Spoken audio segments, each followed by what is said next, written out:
Braves Country. I'm Mac Magee. Join us for Pitch by Pitch, Play by Play, the classic call of Braves Country baseball. We're bringing you Atlanta Braves baseball all year long.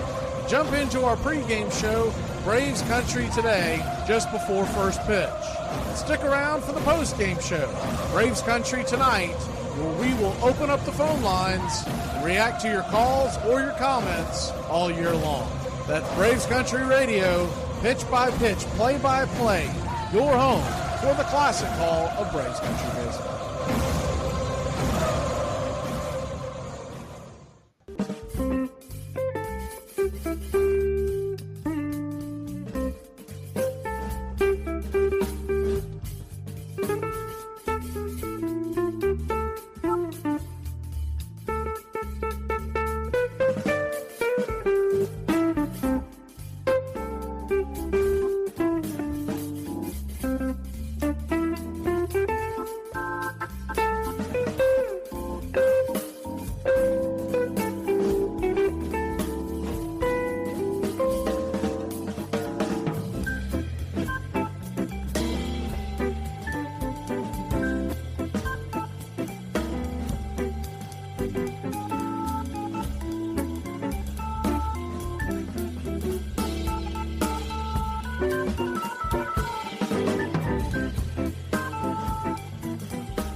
You're listening to Braves Country Radio, your home for the classic call of Braves Country baseball.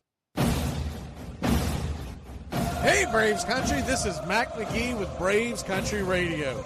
We are bringing you pitch by pitch, play by play of your Atlanta Braves all year long. Please like and subscribe today. It's free and it helps us bring you more of the game we all love. Braves Country Radio, your home for the classic call of Braves Country baseball.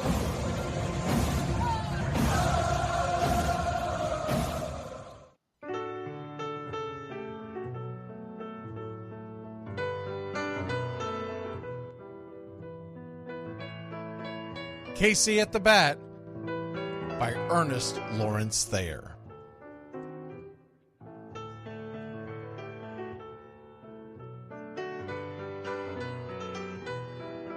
The outlook wasn't brilliant for the Mudville Nine that day. The score stood 4-2, but with 1 inning more to play. And when Cooney died at first, and Barrows did the same, a pall-like silence fell upon the patrons of the game. A straggling few got up to go in deep despair. The rest clung to the hope which springs eternal in the human breast. They thought, if only Casey could but get a whack at that, we'd put up even money now with Casey at the bat.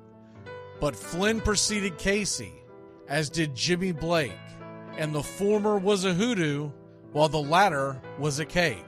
So upon that stricken multitude grim, melancholy sat, for there seemed but little chance of Casey getting to the bat. But Flynn let drive a single, to the wonderment of all, and Blake, the much despised, tore the cover off the ball. And when the dust had lifted, and men saw what had occurred, there was Jimmy safe at second, and Flynn a hugging third. Then from 5,000 throats and more rose a lusty yell. It rumbled through the valley, it rattled in the dell. It pounded on the mountain and recoiled upon the flat, for Casey, mighty Casey, was advancing to the bat.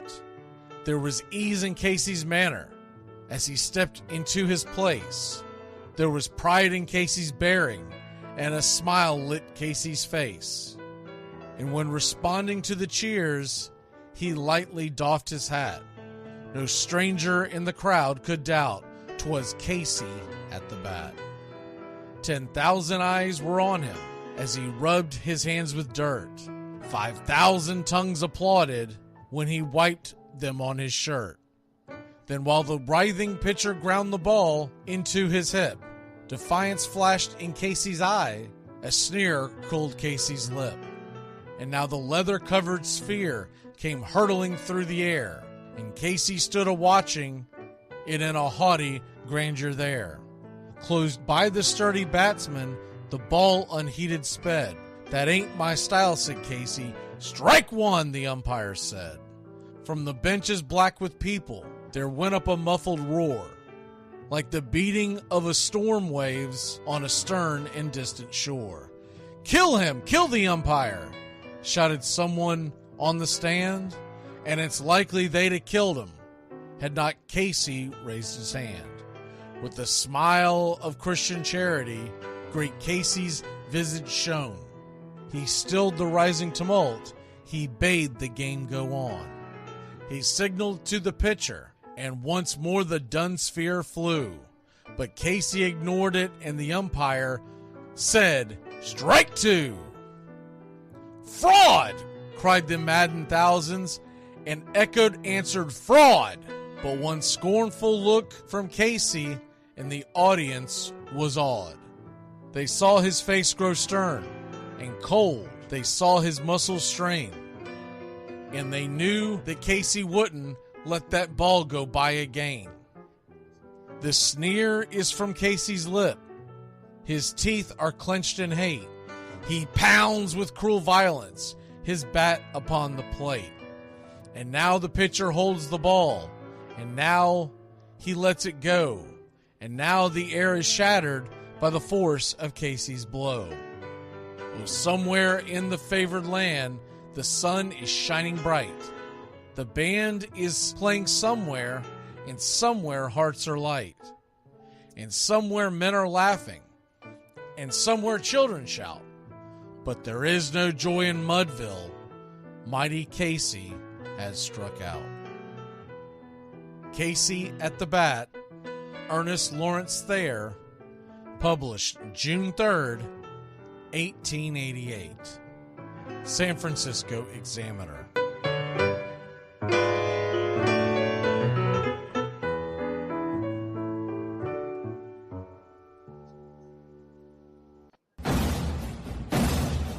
Hey Braves Country, I'm Mac Magee.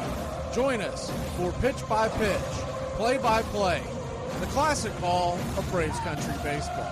We're bringing you Atlanta Braves baseball all year long. Jump into our pregame show Braves Country Today just before first pitch.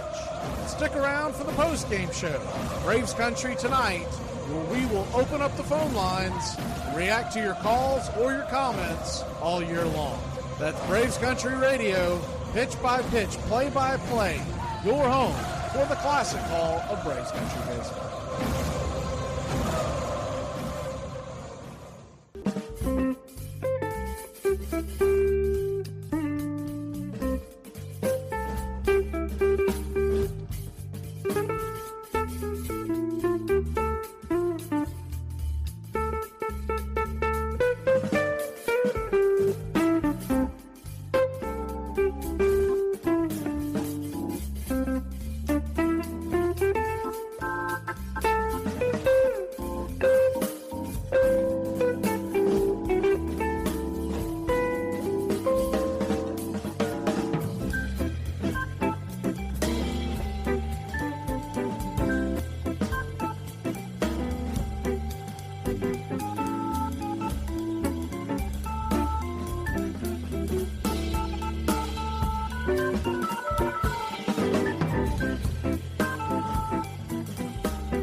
What's up, Braves Country? Looking forward to a great Atlanta Braves season. See y'all at the ballpark. Love you.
You're in Braves Country.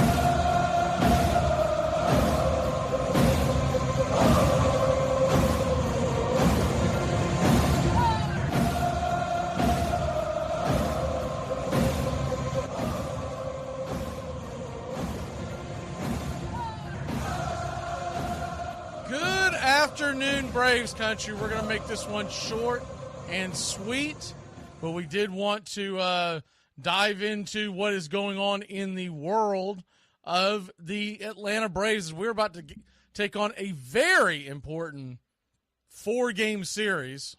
We've got the LA Dodgers coming home to Atlanta. That's number one. Number two, the Mets will be in Philly. And as you can see on the screen, let me see if I can adjust that a little bit. But as you can see on the screen, let me see, the best way for me to do this would be here we go. All right, there you go. So right now the Atlanta Braves are a game back of the Mets. The Mets hold the final wild card. Now, we talked about this before. One of the biggest keys to this entire thing is the fact that the Braves and Mets play a 3-game series the last week of the year. We have 16 games left in the season. That's it. This weekend and 2 more weeks is all we have left in the entire season. 16 games. And in those 16 games, we have the Dodgers for 4. We're at Cincinnati for 3. At Miami for 3. So that takes you all the way through this weekend and wrapping up next week. And then we get a day off on that Monday heading into the final week. And then we're at home for the Mets for 3 and at home at KC for 3. The Mets are in Philadelphia for 3 this weekend. The Mets then host the Washington Nationals for 3. And then they are hosting the Philadelphia Phillies for 4. So they play Philadelphia 7 times in the next 10 days. And then they get a day off as well going into the Atlanta series. It's a 3-game series, and then they finish off at Milwaukee. But what's the big deal about that Mets series is that not only will we most likely be neck and neck, but with Atlanta winning 5 and the Mets winning 5 this year, those last 3 games, there's going to be a tiebreaker. If they end up in a tie, which could very well happen, the winner of that series is going to get the nod and punch their ticket to the playoffs. What's also key to those dates is that Thursday, September 26th, in theory, that is the first day eligible for Ronaldo Lopez to return from the IL, which means if he comes back and everything goes right, he could pitch that Thursday night game. If not, a lot of different angles, but still a long way to go there. But you got to realize that that's going on in the heads of the Atlanta Braves and the New York Mets and everybody else. I'm going to go ahead and squinch that up because really the Cubs, the Cardinals, the Giants are done. I mean, not only would they have to get scalding hot, everyone else would have to collapse. So we'll put them, as of right now, we're focusing on that there are 4 teams fighting for 3 spots. And the easiest way to get there would be to catch the Mets. But if San Diego continues to stumble, Arizona's gotten a little hot, but some of it had to do with who they've been playing. But Arizona and San Diego,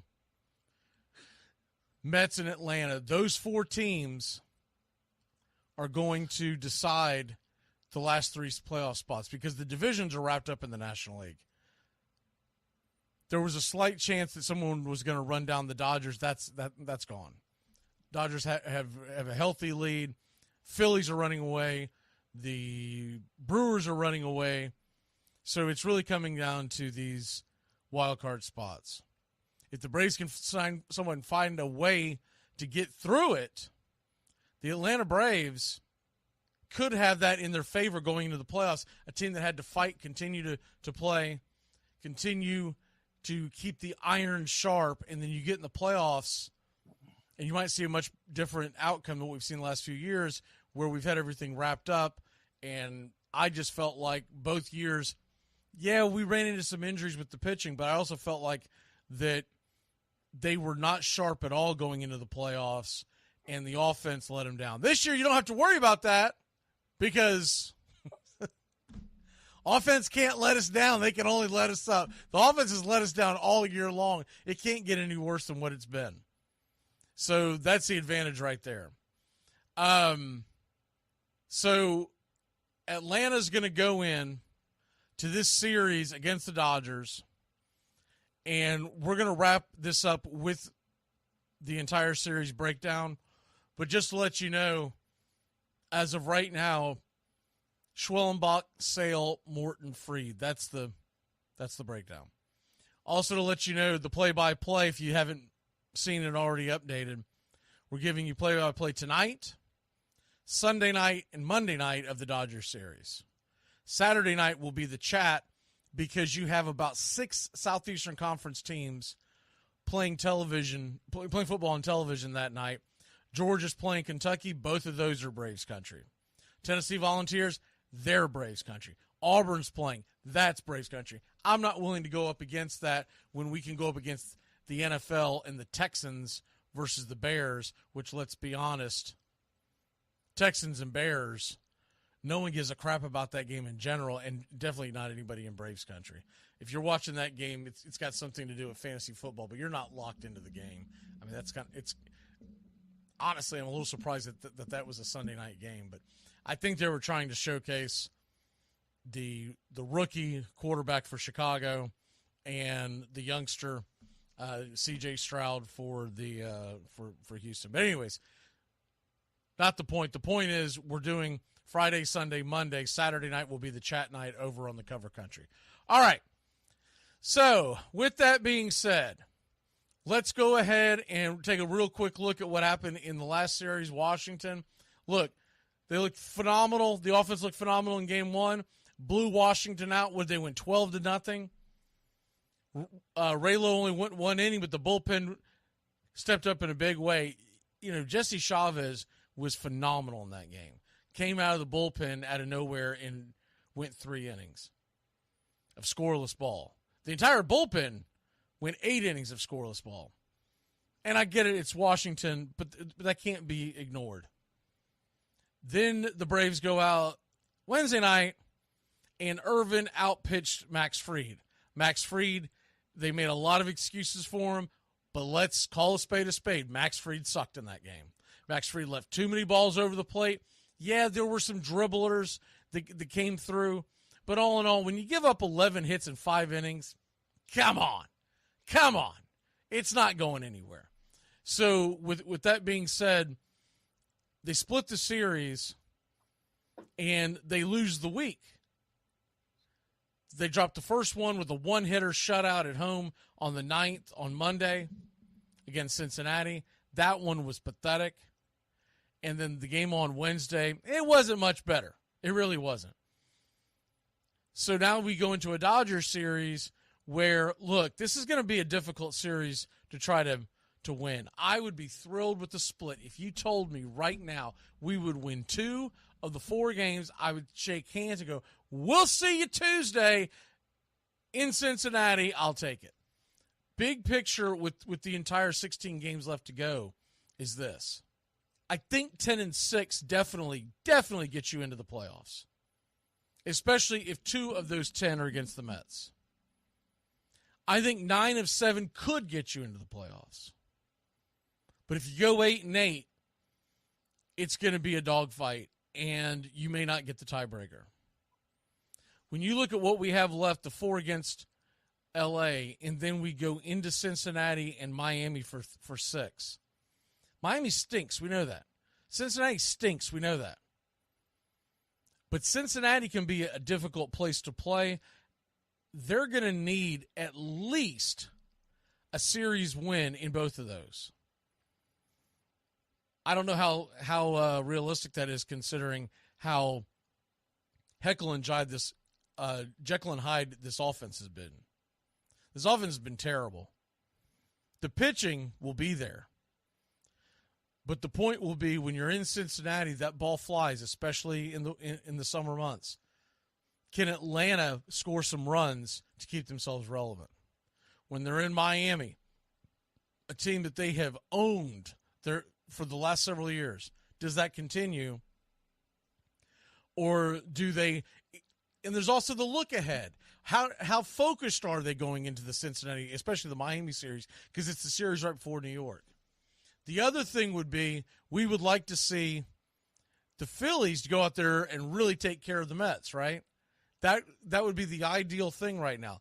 They're going to go into Philly and take a look at that real quick, what that series looks like, and then we'll go to the Braves series. The New York Mets begin their 3-game series tonight in Philadelphia. So they're a 640, a 405, and a 135. So the game tonight's going to be going on at the same time as the Braves game. But the other two, honestly, you can watch them and root along with the Philadelphia Phillies, because the game tomorrow night's at 4 o'clock. The Braves don't play till 7:20, and the game on Sundays at 1:35. The Braves don't play till 7 o'clock. What are they going to get? They're going to get Aaron Nola, Allard, and Sanchez. Not necessarily what you want. They're going to dodge Wheeler. As of right now, it looks like they will get Wheeler on that Sunday night game to finish the 4-game series against Philadelphia. It looks like they are going to, as of right now, dodge Nola, but that could change. So the Mets are sending Quintana, Severino, and Peterson.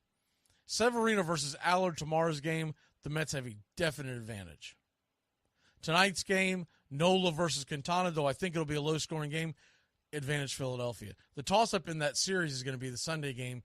David Peterson, who's pitched well, and Sanchez, who's pitched pretty well, which one of those lefty youngsters outperforms the other? So looking at, and anybody watching over YouTube, if you want to jump in on the fun, on Facebook, jump in on the fun, go over to YouTube, where many more folks are watching. Braves Country Radio on YouTube. But with all that being said, if the Braves can split and the Phillies win their series at home, you'd think that would be realistic, especially because the Phillies have owned the New York Mets in recent memory, right? If the Braves can split in it against the Dodgers and the Phillies win their series 2-1, we would come out of there. What would we be at that point? We'd be game and a half or half game back, I should say. And then we go into beginning of the week, and then that's when the Cincinnati and the Toronto series, or Cincinnati and Miami Marlins series, are going to be very critical. The Mets have a tough road these next 10 games. They're going to face Philadelphia 7 times. I would hope Philadelphia could win at least 4, bare minimum. I would hope to think that Philadelphia may even win 5 of those 7. They're the better team. But the Mets have played inspired baseball, and 4 of those games are in New York.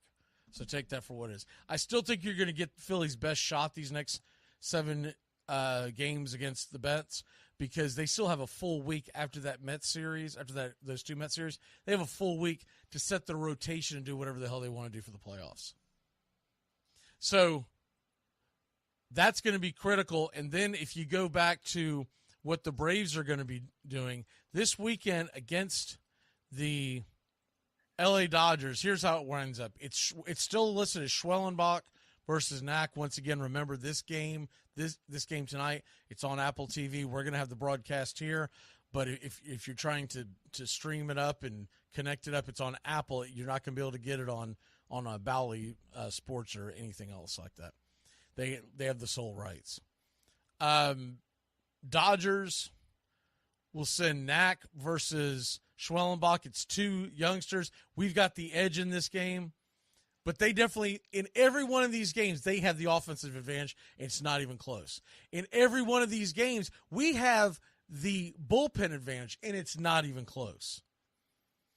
When you look at the starting pitching advantage, we have it in the Friday game. We have it in the Saturday game. It's Sale versus Flaherty. Flaherty has pitched well, but give me Chris Sale any day of the week over Flaherty.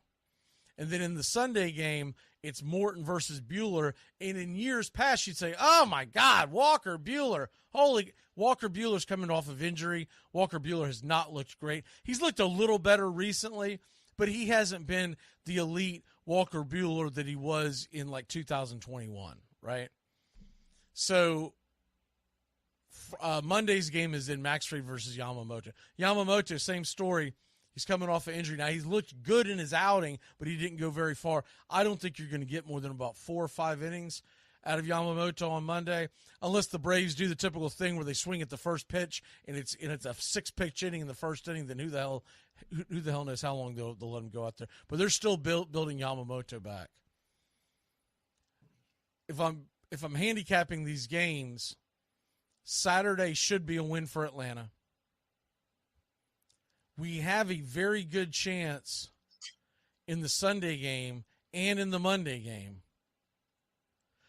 The Friday game, to me, is one of the most critical of the series because Schwellenbach, now he had a rough outing last outing, but Schwellenbach has been much better than what Landon Knack has been. If Schwellenbach can go out there and shove and give us a 6 innings, 2 earned runs or less performance, give the Braves every opportunity to win the game, and we take game 1, then it's going to feel like we're playing with house money because you feel like you can win one of the next 3. Sale, Saturday night, the most obvious one. And then, of course, the Sunday-Monday games, both of those games are toss-ups. It's going to come down to what does the offense do. And it's been pathetic. We know it's been pathetic. We hope to get good news before the game tonight, so make sure to tune in at 7:20 first pitch.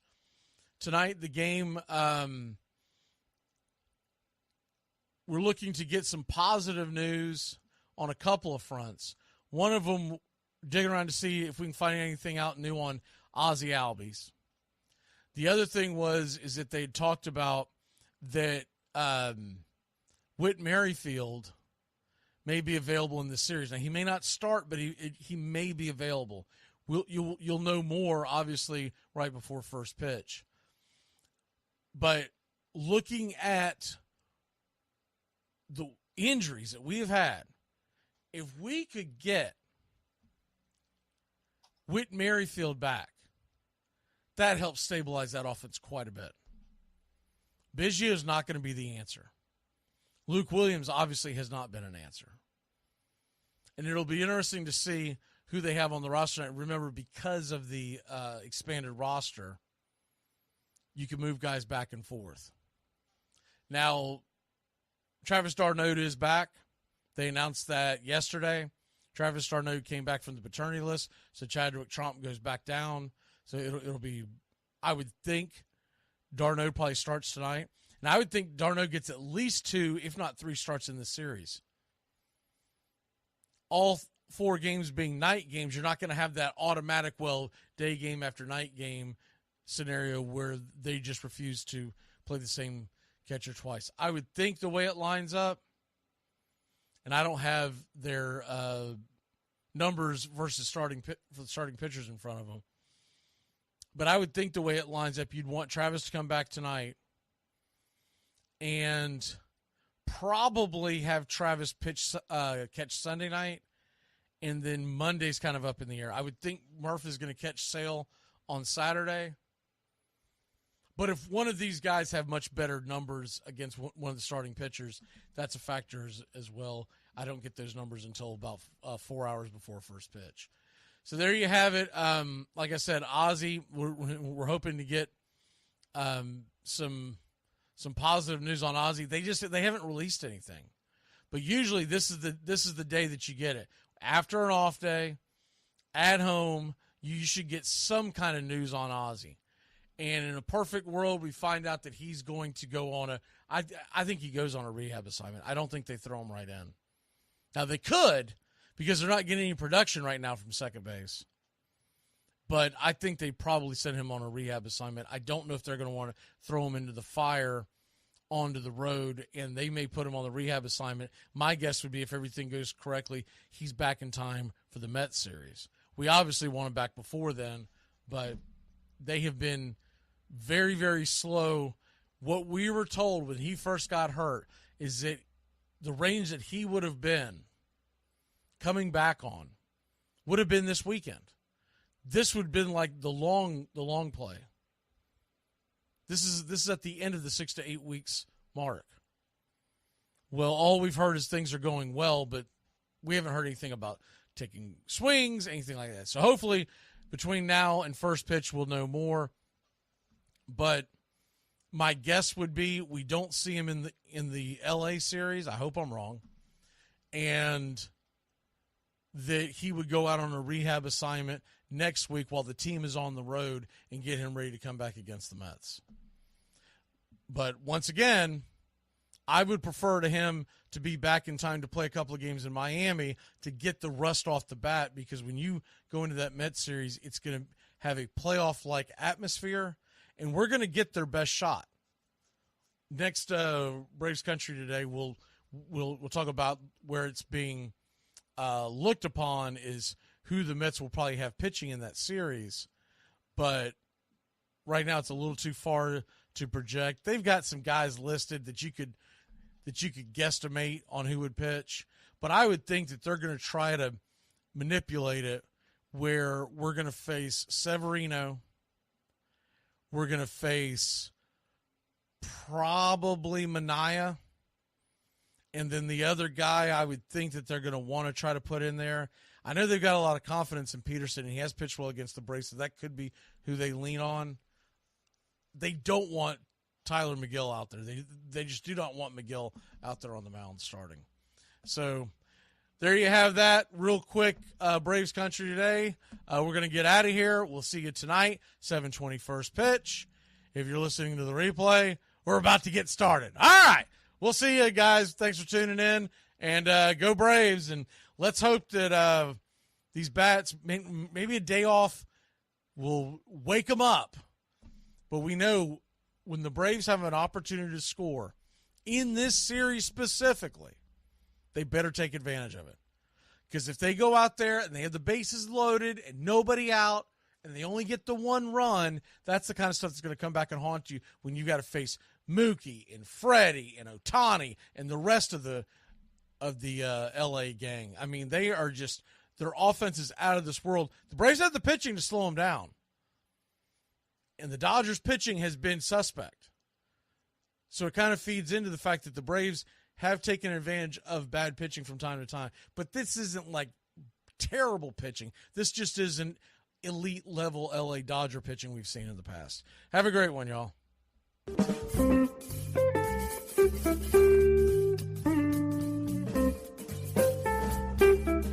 You're in Braves country.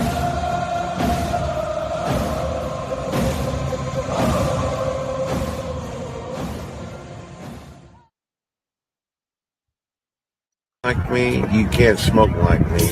So don't try and be like me. Let's party together.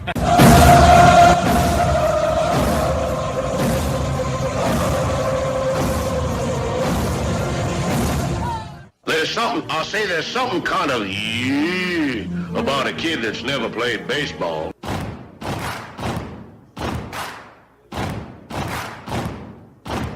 Baseball is a beautiful thing. It's more beautiful in an old park.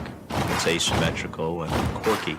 But even in a dome with artificial turf, it's beautiful.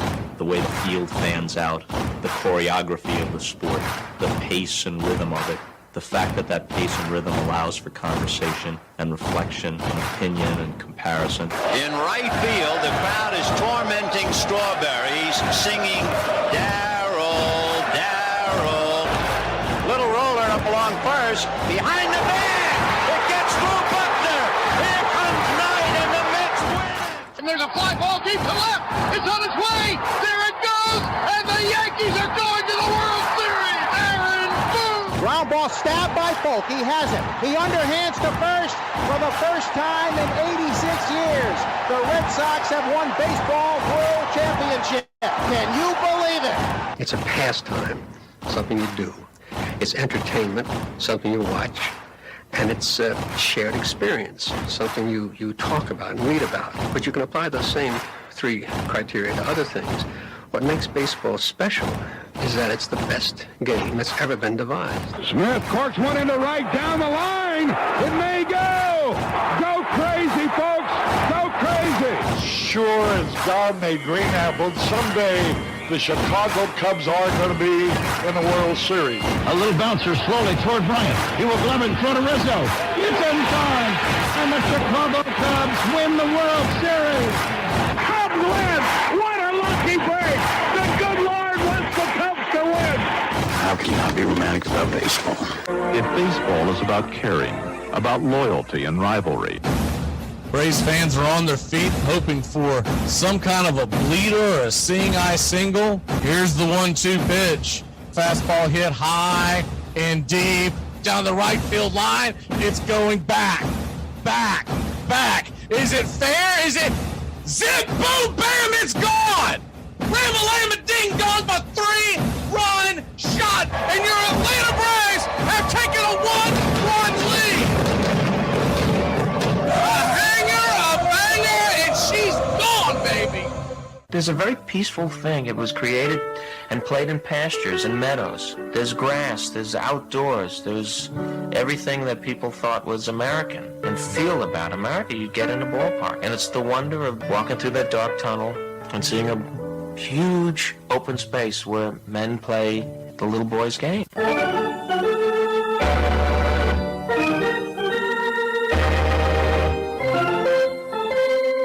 I believe in the Church of Baseball. I've tried all the major religions and most of the minor ones. I know things. For instance, there are 108 beads in a Catholic rosary and there are 108 stitches in a baseball. I prefer metaphysics to theology. You see, there's no guilt in baseball, and it's never boring. It's a long season and you gotta trust it. I've tried them all, I really have. And the only church that truly feeds the soul day in, day out is the Church of Baseball.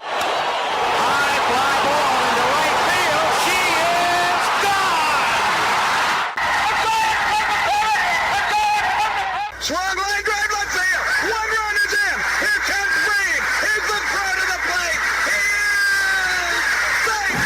You're in Braves country. If there's a bigger thing going on right now, I don't know what it is.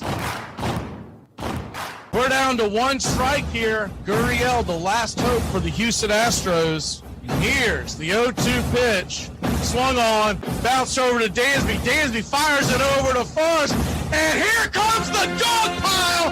Fire the cannons in the battery. Do the chop all throughout Braves country. Pop that top. Your Atlanta Braves have won it all. Oh, say can you see by the dawn's early light what so proudly we hailed at the twilight's last gleaming, whose broad stripes and bright stars through the perilous fight o'er the ramparts we once were so gallantly streaming, and the rockets' red glare, the bombs bursting in air, gave proof through the night that our flag was still there. Oh, say does that star-spangled banner yet wave o'er the land of the free and the home of the brave? Play ball.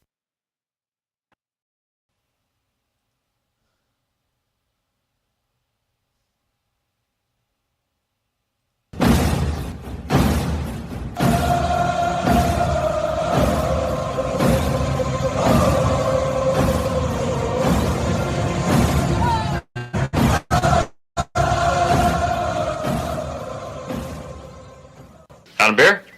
It's 7 o'clock in the morning. Scotch?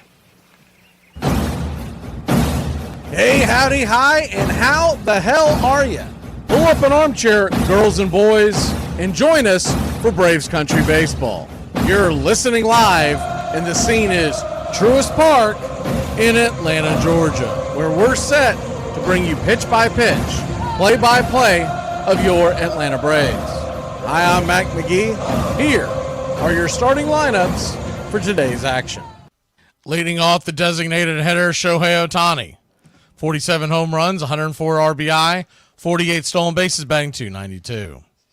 Batting second, playing right, Mookie Betts. 17 home runs, a .303 average, 66 RBI, 14 stolen bases. Batting third, playing first, Freddie Freeman. 21 home runs, 83 RBI, 6 stolen bases, batting .282. Tesker Hernandez is in left field and batting cleanup. 28 home runs, 87 RBI, 11 stolen bases, batting .267. Batting fifth, Max Muncy. He'll be at third with 14 home runs, 39 RBI, batting .230. Tommy Edman is in center field and batting sixth. 4 home runs, 13 RBI, 5 stolen bases, batting .300. Will Smith is behind home plate with 18 home runs, 70 RBI, batting .245. And Gavin Lux is batting eighth and playing second.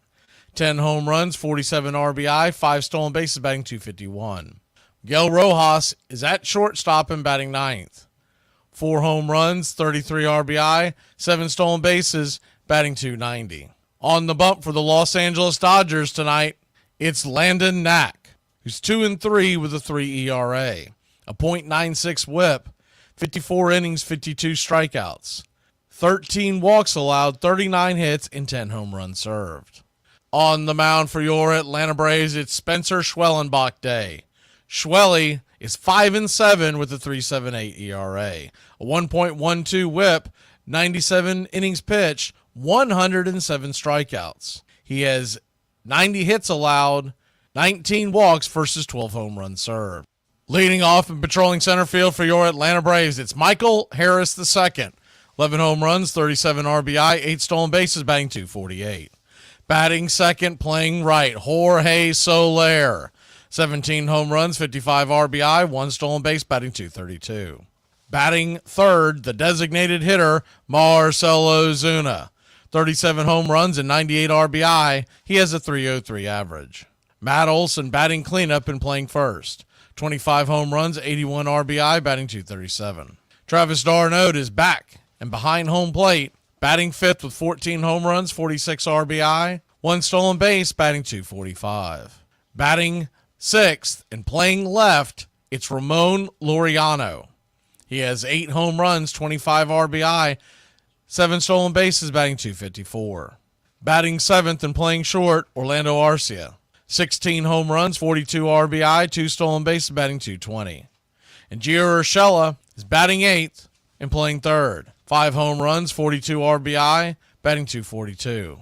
And back, after a broken bone in his foot puts him out just over a week, it's Whit Merrifield. That tough son of a gun is batting .217 with 4 home runs, 14 RBI, 16 stolen bases. Calling balls and strikes behind home plate tonight, it's John Lipka. Stu Sherwater is manning first. Second base will be covered by Dan Merzel, and down the third base line, it's Mark Carlson. Your Atlanta Braves come in 79-67, 12 games over 500, 40-31 at home. The LA Dodgers are 87-59, 39-32 on the road. The Los Angeles Dodgers are minus 115 on the money line. The over-under 8.5. Braves minus 105. The run line at plus 1.5 on a minus 175. Game time temperatures tonight here at Truist Park in Atlanta, Georgia, are expected to be around 73 degrees at first pitch, with the wind blowing left to right at about 14 miles an hour. Atlanta Braves begin tonight's action 1 game behind the New York Mets in the wild card. New York is in Philadelphia for the 3-game series. The Los Angeles Dodgers are 5 games in front of the Arizona Diamondbacks, 5.5 of the Padres in the National League West. Your Atlanta Braves are 2.5 back of the Padres and 3 games back of the Diamondbacks for the top spot in the National League wild card. We'd like to thank all the Country Club members for helping support the channel. Please become a Country Club member today. And if you haven't already, smash that like and subscribe to Braves Country Radio. Well, it's about that time. Grab you a cold one. Find you an armchair. It's Braves Trolley Dodgers, Game 1 of a 4-game set. Tonight, 7:20. Tomorrow, 7:20. Sunday at 7 p.m. and Friday night once again at 7:20. We've got the Spencer Schwellenbach emoji kicking in the chat for you country club members as we begin the final stretch. Just 16 games left in the season. With the rookie on the mound, no one in the lineup, no one in the team has seen Landon Knack except for Jorge Soler. He's 1 for 6 lifetime with 2 strikeouts. Jorge Soler faced Landon Knack out there in the NL West with the San Francisco Giants. Our pick to click tonight, we'll throw a dart. We'll go with Money Mike leading off. We would love to go with Whit Merrifield, but you got to bat a man higher than 9th to give him a real chance to click. Give me the Atlanta Braves to get the first win of this series. Jump off, guns a-blazing. Give me Atlanta. 6, Dodgers 3. It's time to warm up those chop arms, Country Club. Braves Country, get your game face on. The march to October begins tonight.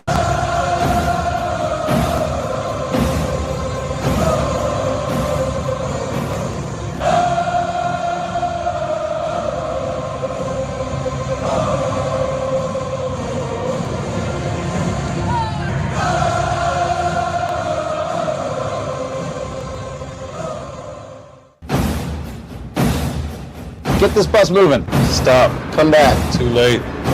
Roll call! Yeah! Roll call! You're in Braves country.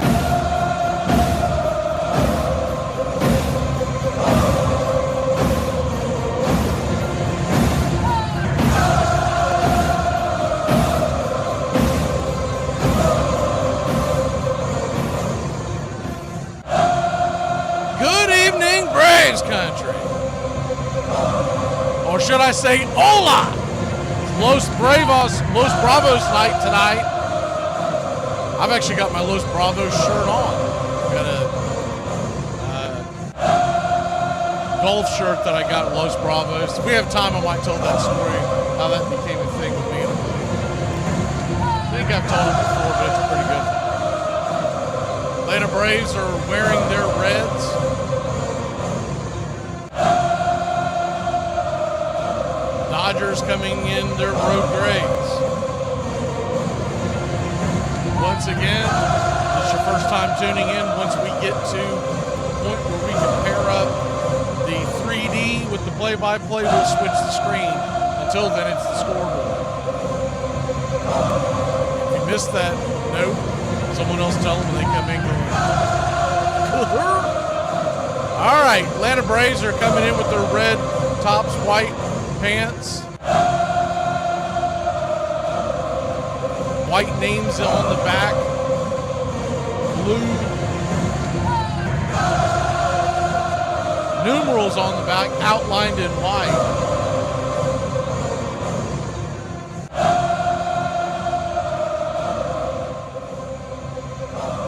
Dodgers wearing their classic road grays.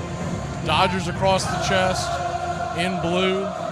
Ball cap in blue, the white LA, and Shohei Ohtani's digging in, ready for the first pitch, and it's Los Bravos night. First pitch on the way, 96-mile-an-hour fastball, P at the knees, right there for a strike. It's 0-1. The 0-1, righty-lefty matchup, kicks and fires. Down and in, 1-1. So a 1-1 count. Shohei Ohtani, 47 home runs on the year, takes the 1-1 down, 2-1.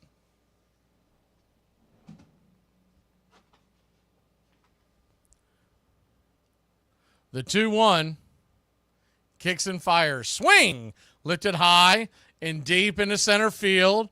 That ball is going to die just before the warning track. A loud out number 1 to start the Dodgers-Braves 4-game series. Braves across the chest in red with the tomahawk down below. A little surprised they didn't do the Los Bravos jerseys, but they do have them. They might be waiting to use them on the Sunday night game. Not sure. 1 down, and that'll bring Mookie Betts to the plate. Mookie, 17 home runs on the year, First pitch on the way. Swing. That ball is hit high. Pretty deep, but not deep enough. Drifting over, making the catch in left field is Ramon Laureano. 2 away. 2 down, and Freddie Freeman will come to the plate. He'll get his standing ovation from the crowd. Longtime Atlanta Brave. Left after the 2021 World Championship season. He's got something that none of those Dodger guys have, and a legitimate World Series title. He tips his cap to the crowd. Shows his appreciation. A couple of Freddie chants are going on in the background. Freddie Freeman batting .282, 21 home runs, 83 RBI, and 860 OPS. First pitch on the way. 97 right there at the knees. It's 0-1. The 0-1 comes set, kicks and fires, down and in, 1-1. So a 1-1 count to Freddie Freeman. I do believe we have this set up now, so we'll go ahead and share it for you.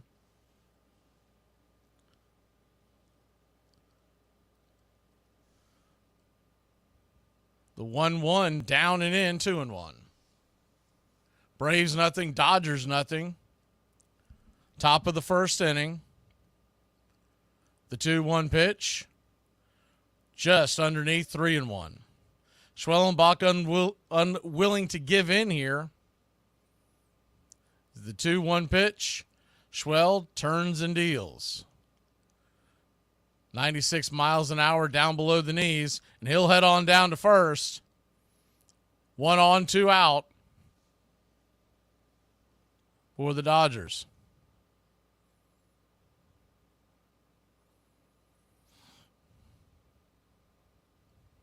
Two down.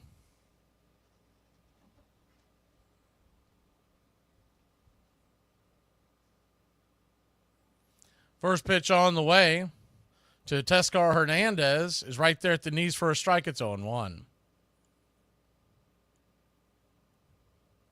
The 0-1. Freddie goes. Throw. Comes all the way up to second base. He'll have it stolen with ease. The pitch was outside, 1-1. So Freddie Freeman already stealing second base. He gives the pat on the back to Whit Merrifield.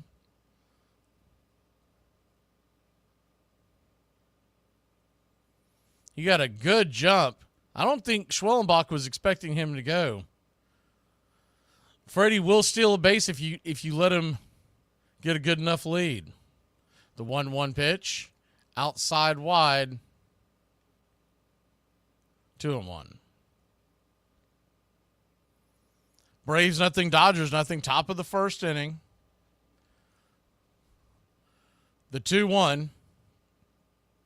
90 miles an hour right there, 2-2.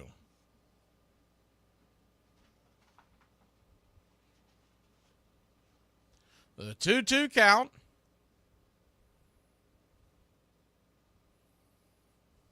Time is called by Hernandez. Runner at second, 2 outs. If you're just joining us, we're just getting going, top of the first inning here in Braves country. The 2-2 pitch from Schwell. Swing and a miss. Strike 3. Got him with the 97 on the outer block, and that'll end the inning. Dodgers put one on, but can't get him across. We'll head to the break and grab the bats here in Braves country. Today we're discussing the 1939 New York Yankees. They had 4 players with 100 or more runs. Every player in their starting lineup finished with double digits in home runs and doubles. They also had 4 players who finished with 100 or more RBIs. The most anyone in their starting lineup struck out was 81 times. Only 1 player had more strikeouts than walks.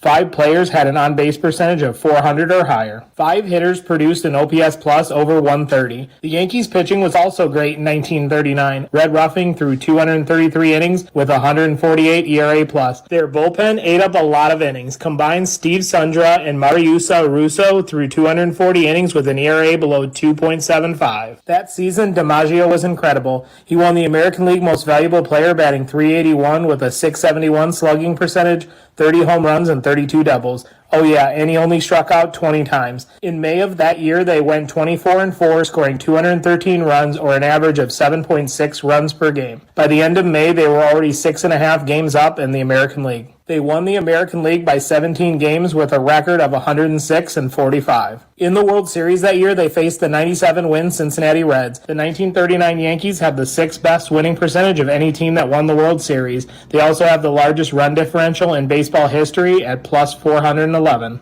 In 2 years, he had risen from a poor mill boy to the rank of a player in the major leagues. The ignorant mill boy had become the hero of millions. Out on the hot prairies, teams of Joe Jacksons battled desperately with the Ty Cobbs. There came a day when a crook spread money before this idol, and he fell. For a few dollars, he sold his honor.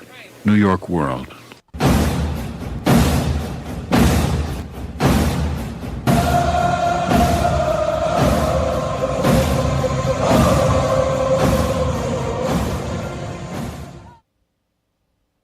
Welcome back to Braves Country Baseball.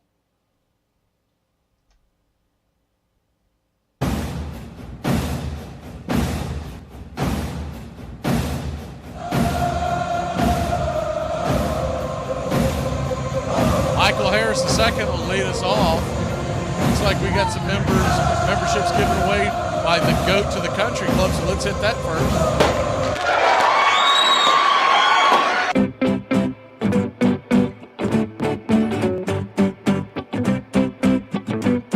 First pitch on the way from Knack was strike at the knees until 1. Righty-lefty matchup, the 0-1, 94 up top inside, 1-1. What you'll see from Landon Knack is a 4-pitch repertoire. He leans on the four-seamer 43% of the time.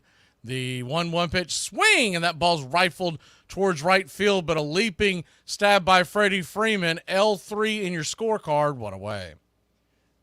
Knack, as I was saying, 45% of the time he'll throw the four-seamer, 23% of the time the slider. So 68% of the time you see one of those. He also mixes in the change and curve pretty evenly at 16 and 15% respectively. Righty-righty matchup, first pitch on the way to Soler is down and away. It's 1-0. If you missed the pregame, he is the only one in the lineup, Soler, that has seen Knack. When he was out in San Francisco, he's 1 for 6. The 1-0. Swing! That ball's hammered into left field. That's going to get down for a base hit. Cutting it off is Teoscar Hernandez in left field. Soler will hang out at first, but it's a 1-out single to get us going here in the bottom of the first. Good hard hit ball. 1 on, 1 out. Marcell Ozuna steps to the dish. Braves in their home reds. Friday night red, as it's become in Braves country of recent note.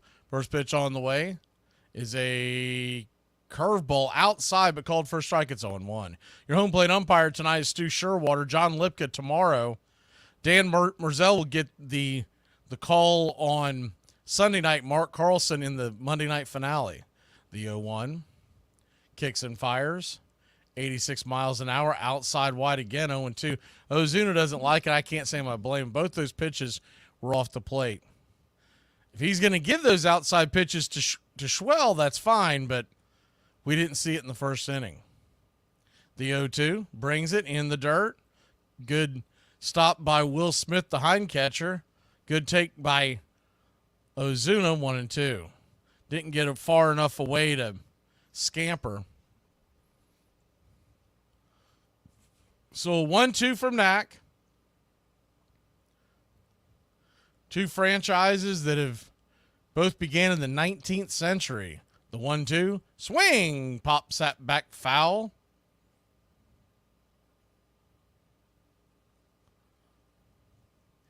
Out of play. Do it again, 1-2. Los Angeles Dodgers began their franchise in 1883. The Atlanta Braves in 1871. The 1-2 swung on and rifle back foul again. We'll do it again.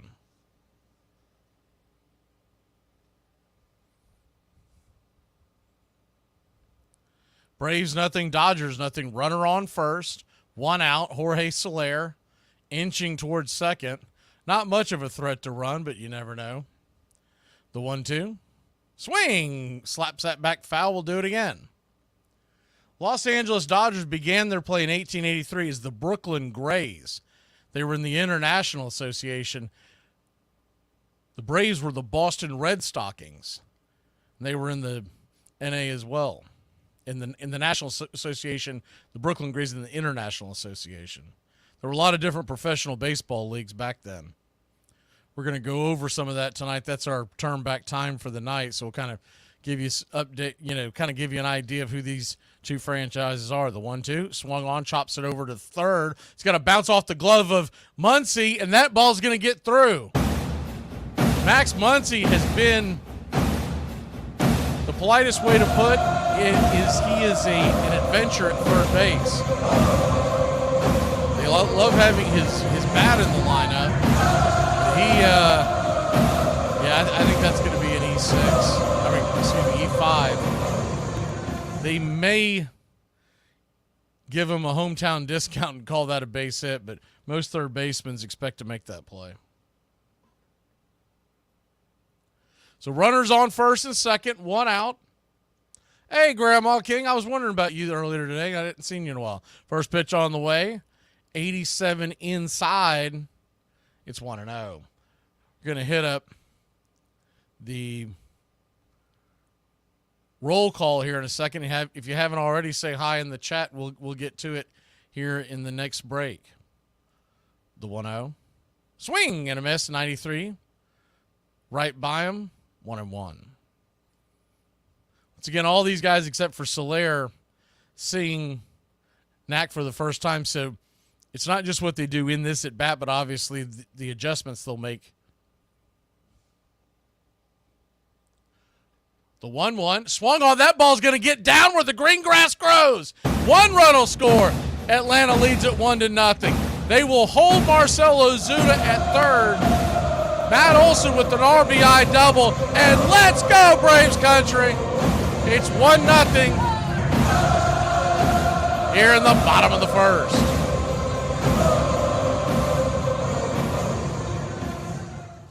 Good hard hit ball. Hammered down the line. Ozuna never really had a real chance of going first to home, as you can imagine. So runners on first and second, 1 out. The first pitch on the way to d'Arnaud. That one's off the plate. It's 0-1.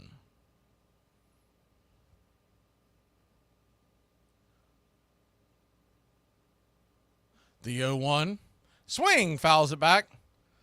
0-2. I mean, honestly, if I'm Landon Knack, I don't even know why you're throwing anything but the pitch 3 inches off the plate, because he's getting that call every time. So an 0-2 count. Infield halfway in. The pitch, swing and a miss, strike 3. Travis d'Arnaud down on strikes. Big opportunity missed there. 2 away. Little surprised they had d'Arnaud as high up in the lineup with him being off for the entire week. You would have thought they would have put him a little further down, but that's the blind numbers that they do here. Ramon Laureano, the batter now.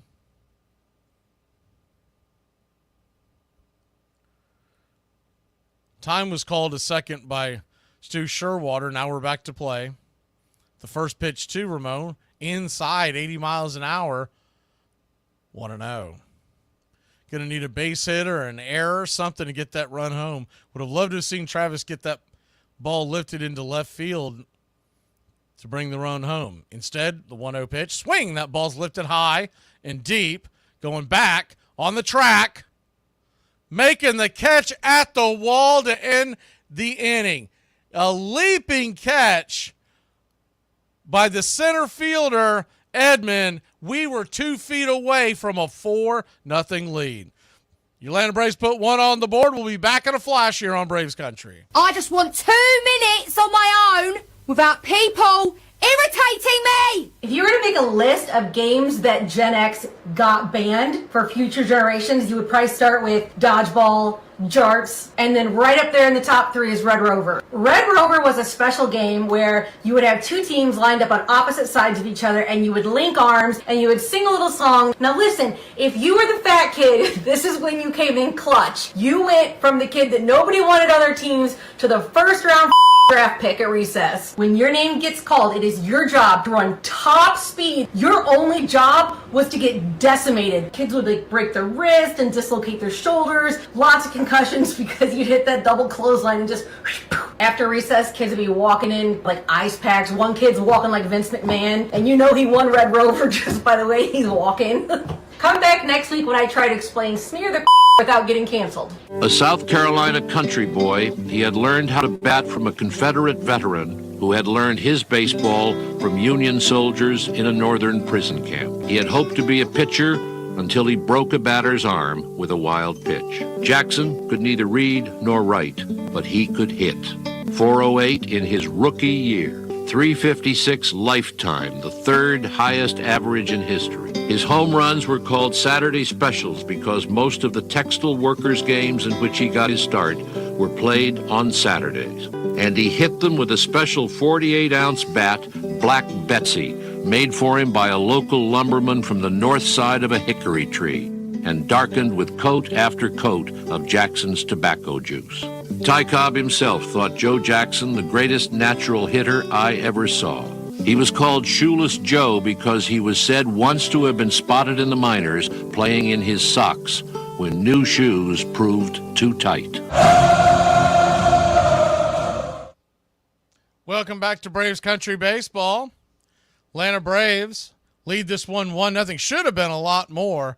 The at-bat by d'Arnaud, you would have liked to have gotten some kind of a run in. Instead, he got the strikeout, and then Ramon Laureano, if you're just joining us, as the first pitch on the way to Muncie's right down the pipe for a strike. It's 0-1. Ramon Laureano missed a 3-run home run by just a few feet. The ball was caught at a leaping grab at the wall by Tommy Edman to end the inning. 1-0 your score. The 0-1 from Schwellenbach. Kicks and fires. Nasty curve inside. 1-1. Schwellenbach, which you'll get is a 6-pitch set. 4-seam fastball, 27% of the time, and the slider about 19%. The cutter, 17%. The 1-1 right there for a strike, 1-2. The curve at 15, splitter at 14%, and the sinker at 8%. So though he obviously throws the 4-seam fastball more than anything else, is the 1-2. Swung on, pops it up. Can of corn high in the sky over at third. Babyface Gio makes the catch. 1 away. It's not your typical pitcher who has a 6-pitch repertoire and leans on like 2 or maybe 3. He really mixes them in pretty evenly. Good evening, Country Club. We're going to try to get this going here in 1 second. As the left-handed bat of Edman comes to the plate. Tommy Edman come over in the St. Louis Cardinal trade. Can play all over the infield and outfield. First pitch on the way to Edman. Righty-lefty matchup. Misses outside. It's 1-0. The 1-0.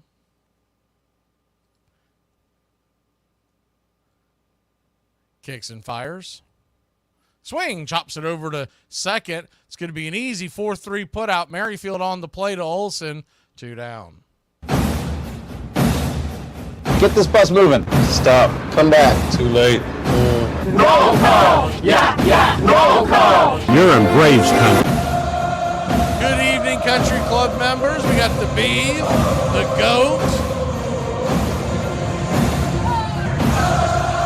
We also have, who else do we have in the Country Club? Old World Billy Goat. It's the first pitch on the way. Schwellenbach is a bender at the knees on the outer edge. It's 0-1.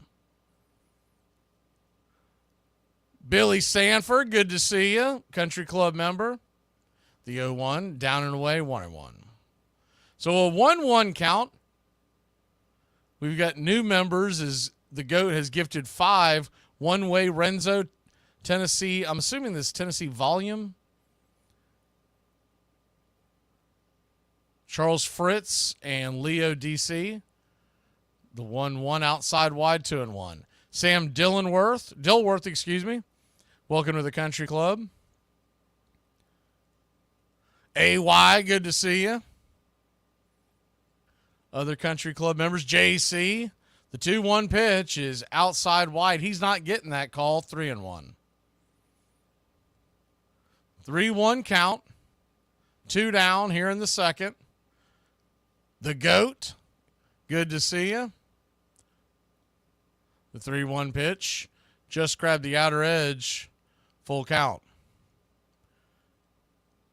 Smith didn't like it, but then again, he's got to know he got a lot of those calls in the first inning.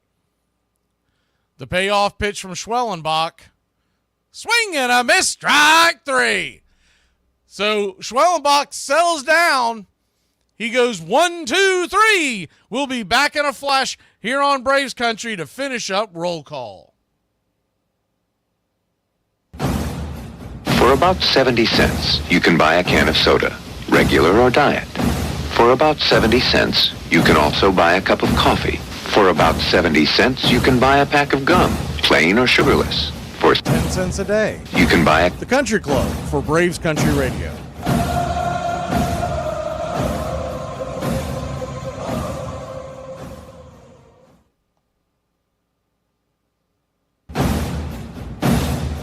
Get this bus moving. Stop. Come back. Too late. Roll call! Yeah! Roll call! You're in Braves country. Hey, I think we got all the country club members. So good to see you. We got Gary, Willis, Velvet. We got good news on Ozzie Albies, by the way. I'll hit that up here in 1 second. Seeing Velvet reminds me of that. Good to see you, Jameson. Hope you're feeling good, old son. We got Grandma King. Good to see you come out of hiding. Who else do we have in here?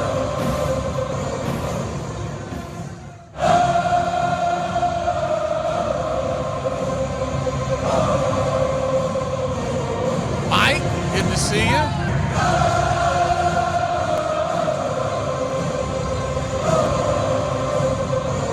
I said hi to Charles and Sam. Pretty sure we got that in, but just in case. Alabama Retro, good to see you. David S. Country Club member.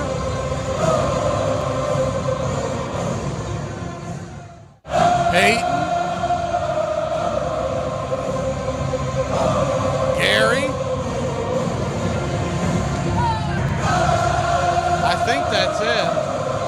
And I'm being told that the sign can be taken down. So thank you everybody for hitting that sign. 100 likes chops the sign every night.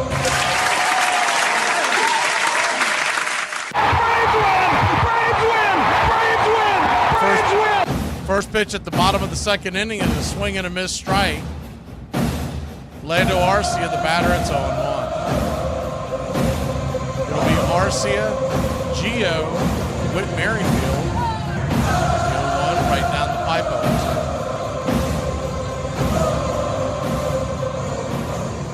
0-2 count. Braves lead at 1-0. The bender outside wide, 1-2.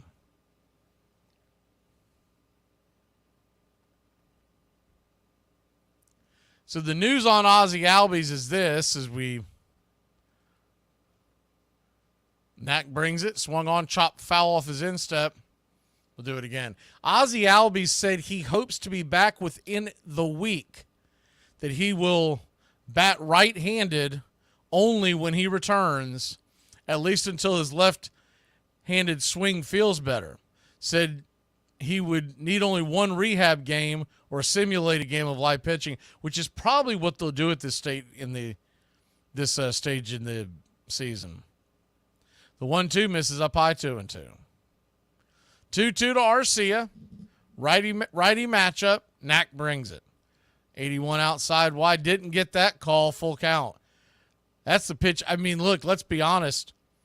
Sherwater has been calling that a strike. It's not a strike, but you got to be aware when you have two strikes not to let that go. So what that will look like for the Braves is that within the next week, and if you look at the schedule, first pitch on the way, the 3-2 pitch on the way is outside wide ball 4, and that'll send Orlando Arcia down to first, and we get a leadoff single to start the inning. 1 on, nobody out. Gio Urshela batting .242 will come to play. First pitch on the way to Gio is outside wide. 1-0. Gio has a .606 OPS, 5 home runs, 42 at bats, 42 RBIs, and 372 at bats. The 32-year-old third baseman digs in the 1-0, misses away 2-0. 2-0 count. New York Mets lead the Philadelphia Phillies 3-0. It looks like, Alvarez went yard. Took Aaron Nola deep. Pitch on the way, swung on, lifted high and deep into left field.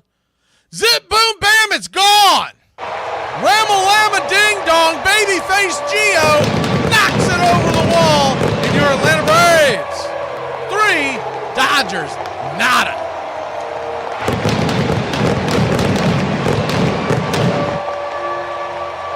A hanger, a banger.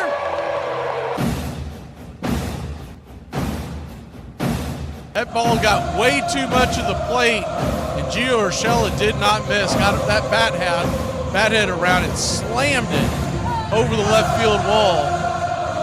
And it's 3-0 Atlanta. How about that? First pitch on the way to Merrifield is outside wide for a strike. It's 0-1. Merrifield, first game since last Friday where he chopped the ball off his foot.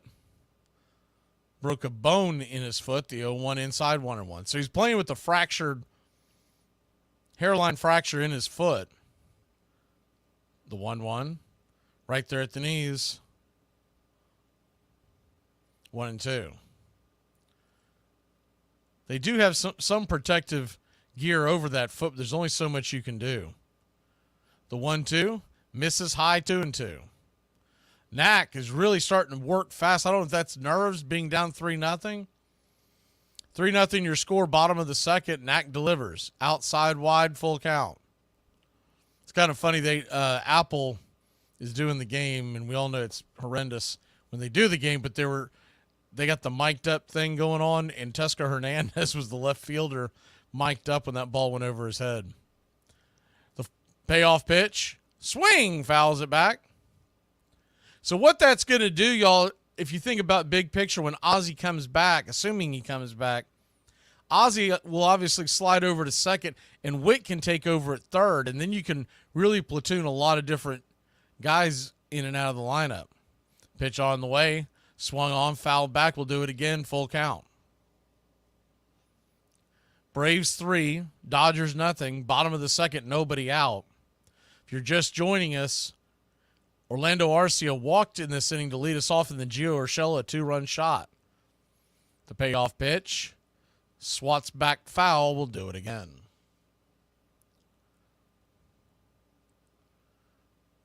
Same two teams tomorrow night, Sunday night, and Monday night. The payoff pitch swung on. That ball's hit. It's going to be a grounder, and the shortstop's going to have to charge the ball, but Miguel Rojas did not have time. Even with the broken foot, Whit Merrifield flying down the line.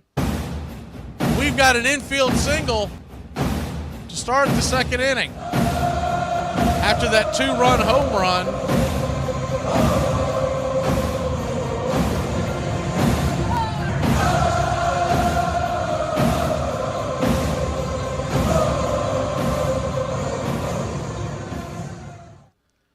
they're going to have a quick powwow out there at the mound. Prior, the pitching coach talking to Rojas, Smith, and the pitcher, Knack.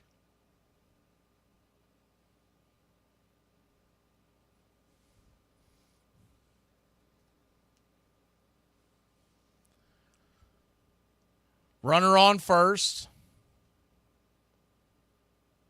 Nobody out. Michael Harris II will step to the plate.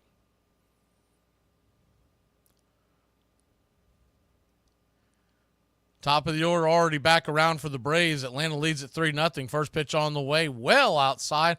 Looked like his curve. It's 1-0.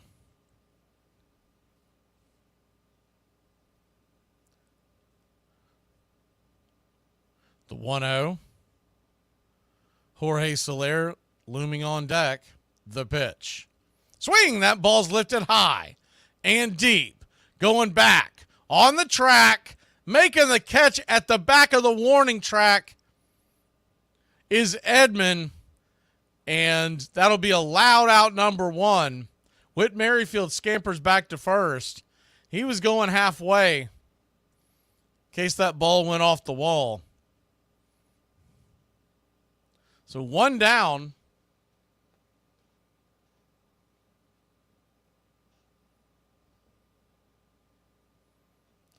Jorge Soler, who's 1 for 1, comes to the plate. Soler with a 748 OPS, 234 average. His next steps off the mound for a second.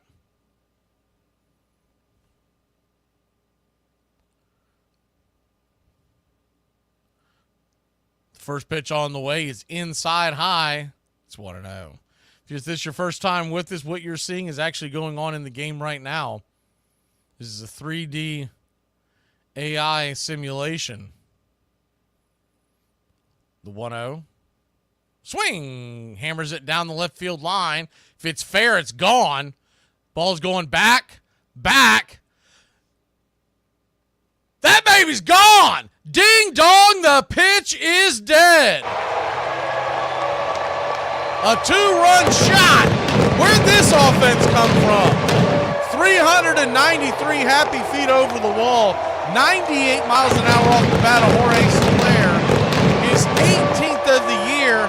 And your Atlanta Braves are up 5-0 here against the Dodgers.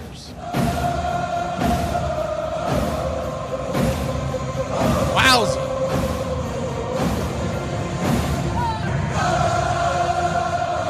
Mac is just getting way too much of the plate. First pitch on the way to Ozuna. Foul back, out of play. It's 0-1. Landon Knack, a rookie, you got to remember, he's just having a tough go. He came into this game with a 3 ERA and a .96 whip. The 0-1 misses high, 1-1. So a 1-1 count. He's not someone you expect to be in the Dodgers rotation or even on their roster come the postseason. The 1-1. Swing and a miss, 1-2. But he is a guy that could possibly work out of the bullpen in October. 1-2 count. Righty. Here's the pitch. Outside wide, 2-2. You know, one of the things that you have to look at with the injury to Ronaldo Lopez when he comes back, if he comes back, is the 2-2. Swing. That ball's lifted into center field. Going over, making the stop is Edman. Not before he gets down for a base hit. Your Atlanta Braves keep the ball rolling. 1 on, 1 out. Let's go. Let's get into this bullpen. You can really do some damage to the Dodgers bullpen. And in a 4-game series, that could pay dividends.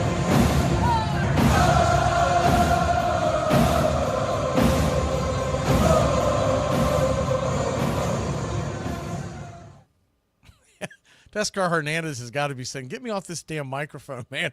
Y'all, we've been getting thumped ever since you put it in my ear. First pitch on the way to Matt Olson is down below the zone. It's 1-0. Righty-lefty matchup. Matt Olson 1 for 1 with an RBI double. The 1-0. Nat comes set. Brings it. 92, well below the knees. Called for a strike, 1-1. That dot you see is not indicative of where it landed. It landed 2 inches below the zone. notice more and more that this AI is starting to adjust as the 1-1 pitch misses high, 94 miles an hour, 2-1. Last several games we've done, I've noticed when we first started doing it, it looked like that they were trying to be very accurate where the ball was, but now it's being manipulated by the powers that be, that if it's called a strike, it lands in the zone. The 2-1, swing, fouls it back, 2-2. Braves 5, Dodgers nothing. No, you're not dreaming. This isn't 2021. Atlanta Braves have scored 1 in the first and 4 in the second. They could have scored at least 4 in the first had Ramon Laureano's deep fly ball that ended the inning would have went about 2 more feet. He was that close to a 3-run home run. The 2-2 misses high for a full count. Well, full count to Matt Olson. Runner at first, 1 out. The payoff pitch. Swing and a miss, not 85 mile an hour. Looked like he pulled the string on the change. 2 away. 2 down. That'll bring Travis d'Arnaud to the plate. d'Arnaud 0 for 1 with the strikeout. Batting 244. The new dad is back from his paternity leave. First pitch on the way, swung on, pops it back foul. It's 0-1.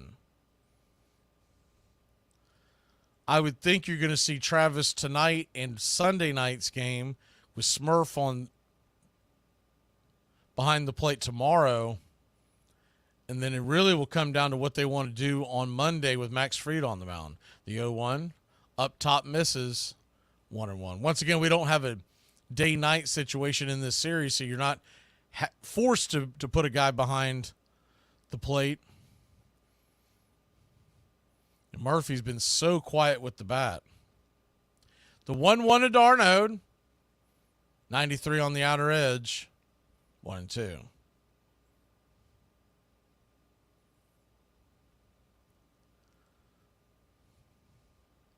The 1-2. Knack comes set, brings it. Outside wide, 2-2. 2-2 count. Landon Knack, by the way, is at 58 pitches with 2 outs here in the second. That's got to be a concern for a young pitcher for the Dodgers staff. The 2-2. Swing, pops it up. Will it stay in play? Bending over towards third, giving chases Muncy.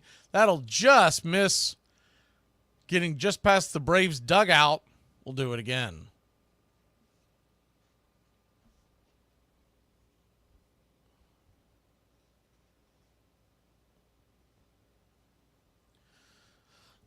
Braves lead at 5-0.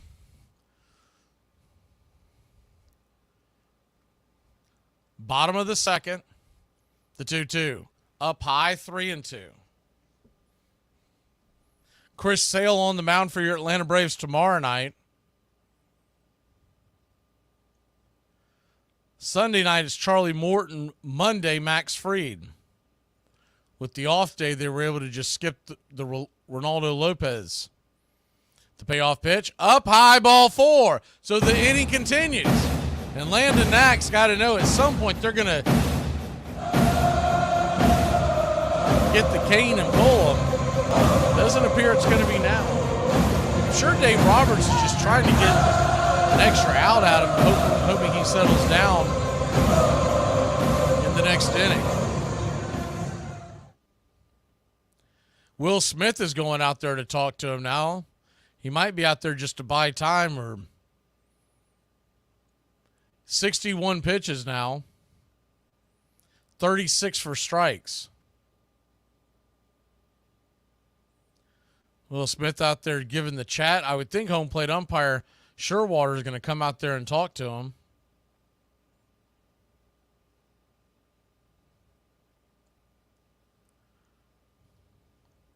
Five nothing your score. Ramon Laureano, who remember just missed a home run his last time up.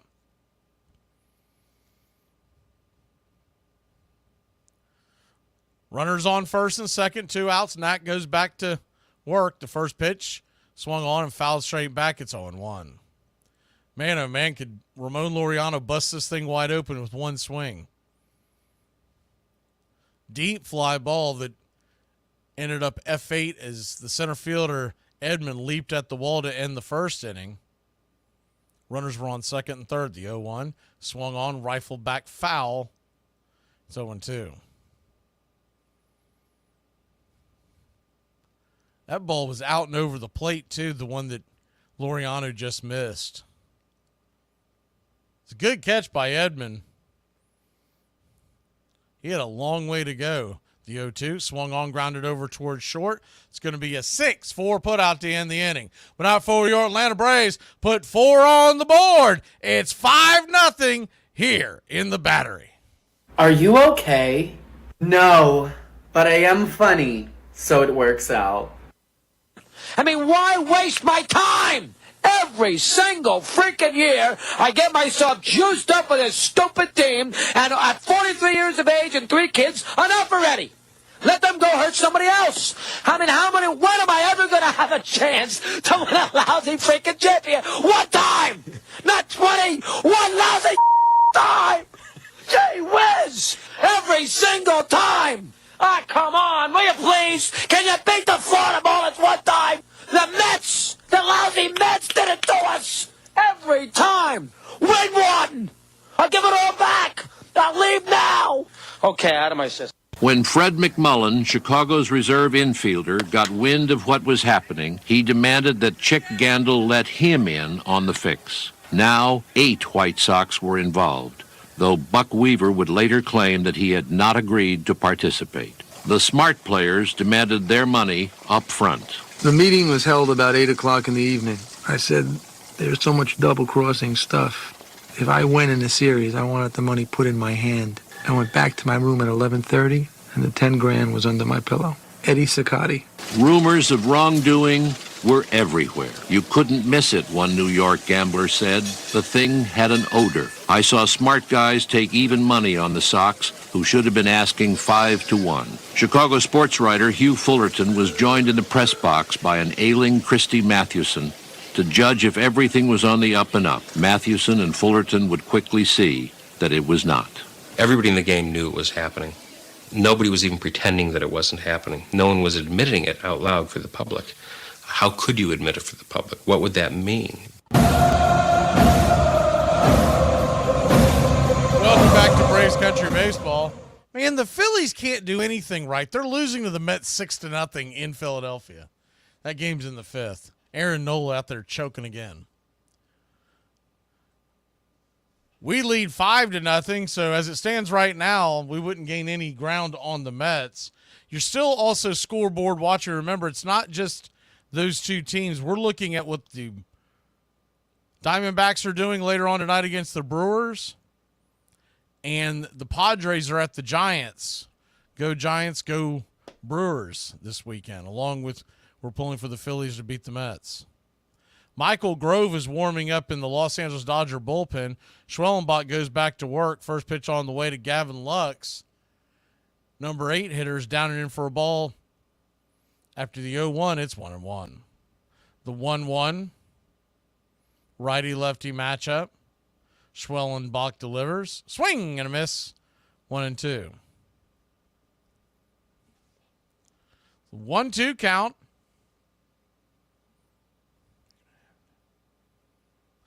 He's gone 4-seam splitter. The 1-2 from Schwell.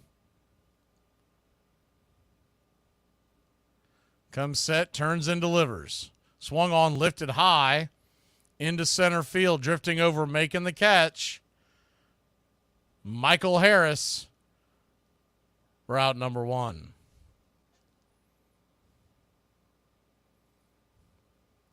One down, Miguel Rojas comes to the plate, batting .290. The Brewers and Diamondbacks game, that begins at 9:40, and then the Padres-Giants, that's at 10:15. First pitch on the way, 95 on the outer edge, it's 0-1.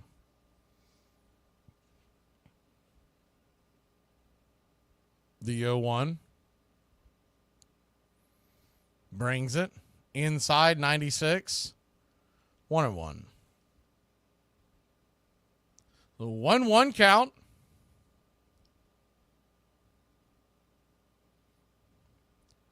Schwellenbach fires the bender down and away. 2-1. 87 mile an hour slider that just misses. Miguel Rojas, the batter. On deck, Shohei Ohtani. The 2-1 down and misses. 96 mile an hour fastball.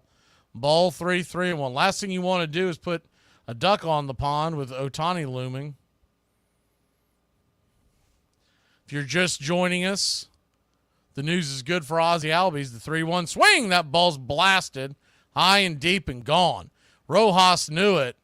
He'll take the grand tour, and it's 5-1 Atlanta. He just kind of nonchalantly flipped the bat and started making his merry way around the bases. Of all the home run celebrations I've seen, that's one of the more subtle ones in 2024.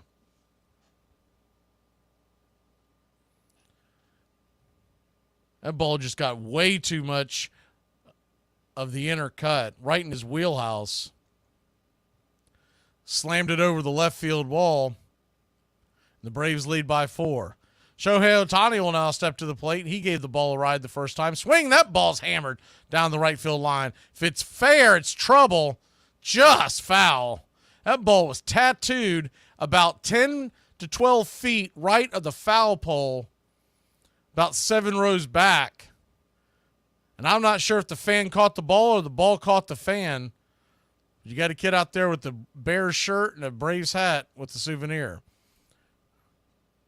The 0-1, P at the knees, 97, 0-2. That was the hanging curveball that Ohtani obliterated. Would have liked to have seen the exit velocity on that. That thing had to be well over 100 miles an hour. The 0-2, down below the knees. Tried to get him to chase that splitter. 1-2. Shohei Ohtani, most likely your 2024 MVP in the National League. Be very shocked if he doesn't get the award. The 1-2. Swing and a miss. Strike 3. Pulled the string on that one. 2 away. Ohtani, if you haven't kept up with him, he's got a .291 batting average. He's got a .989 OPS and 47 home runs to lead the league. He's also got 104 RBI. Mookie Betts stands in. First pitch on the way, 93 on the outer edge. It's 0-1. Mookie was injured for quite a bit of the season, but still batting .302 with a .905 OPS, 17 home runs, 66 RBIs. The 0-1 swung on and lifted high, but not very deep into left field. Here comes Ramon Laureano. He'll make the catch, and that'll end the inning. Dodgers put one on the board, but Schwell gets out of the jam. It's 5-1. We head to the bottom of 3. I would like your undivided attention, please. You couldn't handle my undivided attention. Does Dale Murphy belong in the Hall of Fame? He led the National League in games, at-bats, runs, hits, extra base hits, RBIs, runs created, total bases, and plate appearances in the 1980s. He went to 7 All-Star games and won 5 Gold Gloves in a row. He also won 4 Silver Slugger Awards in his career. He led the National League in home runs twice, RBIs twice, slugging percentage twice, and OPS once. Only Mike Schmidt hit more home runs between 1980 and 1987. Only Rickey Henderson scored more runs. Only Schmidt and George Brett had a better slugging percentage. Only Schmidt, Brett, and Eddie Murray had a better OPS plus. The only other back-to-back MVP winner outside of Cooperstown is Roger Maris. You gonna quit drinking? Don't be ridiculous. I'm gonna quit waking up. To boost their gate receipts, the owners decided that the 1919 World Series would be a best-of-9 game contest. The first game was held in Cincinnati. Eddie Cicotti, ordinarily a master of control, hit the first batter in the back. Then he threw wild, bobbled a grounder, ignored his catcher's signal. Swede Risberg ruined an easy double play by failing to step on the bag. Joe Jackson threw wide from the outfield and seemed to slow down to miss balls near him. Cincinnati won 9-1. This contest between the Reds and the White Sox is something that is concentrating the nation's attention and its faith. It was visible from the very first pitch, the first game, when the signal was put in, and Eddie Saccott hit the first batter, and that was the signal to the gamblers that the fix had worked. The only thing that the gamblers did wrong with that series, from their own perspective, is that they made the mistake of letting the Reds win the first game, because that drove the odds down. And if the White Sox, the Black Sox, had won the first game, Rothstein and his cohort would have made a hell of a lot more money.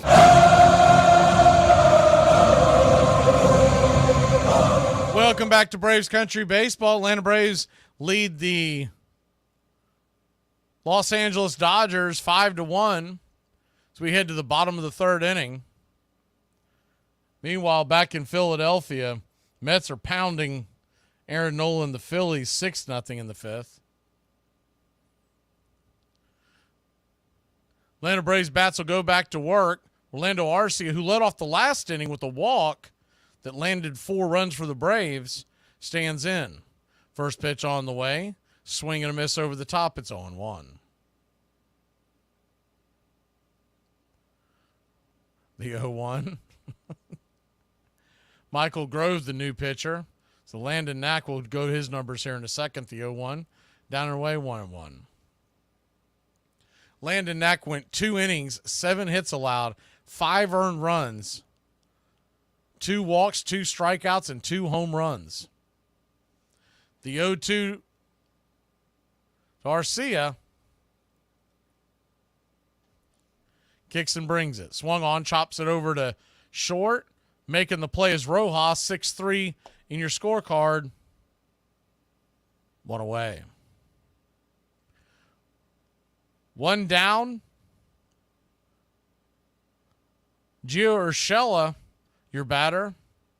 Babyface hit a 2-run shot in the second inning, at the time making it 3-0. He got a heater about middle away, and he drove it over the left field wall. First pitch on the way to Gio is chopped foul towards the first base dugout next to the camera well. It's 0-1.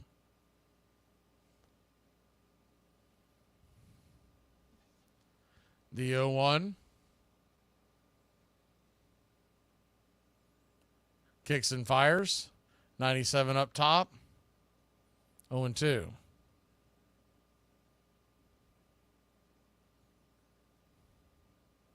The 0-2 count. Swing. Lifts it down the right field line. Drifting over, making the running catch is Mookie Betts. 2 down.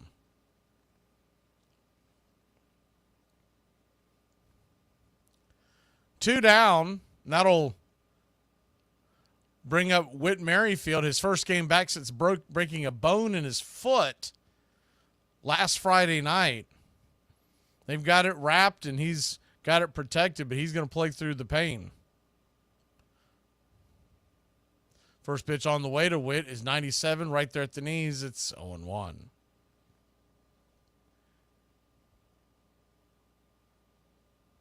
The 0-1 comes set, kicks and fires.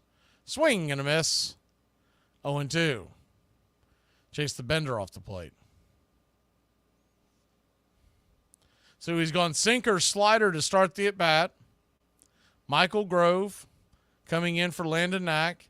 Grove at one point has been a starter for the Dodgers. The 0-2.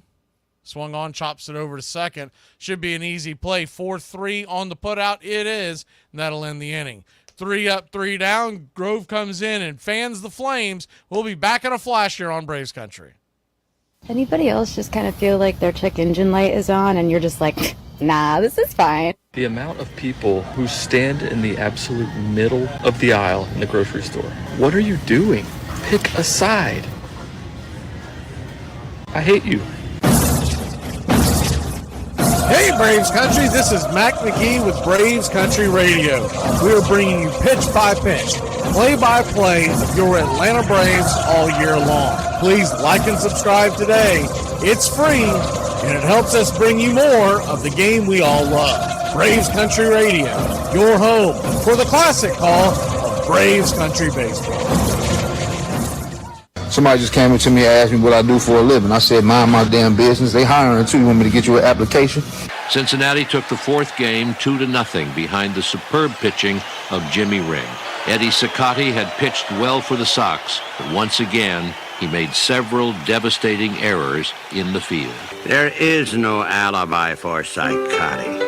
He pitched a great game, a determined game, and one that would have won 9 times out of 10. But he brought the defeat crashing down upon his own head by trying to do all the defensive work. He made the wild throw that gave the Reds their opening, the only real one they had. And he followed that up by grabbing a ball thrown from the outfield and deflecting it past the catcher. A high fly to left, blown by the wind over the head of Jackson, who was playing close in, followed, and Chicago was beaten. 3 White Sox, Felsch, Gandil, and Shoeless Joe, all of them conspirators, had managed hits that afternoon. Only at bat did Jackson evidently forget the script.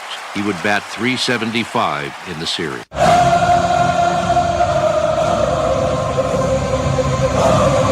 Welcome back to Braves Country Baseball. Braves lead this one 5-1 as we head to the top of the 4th inning.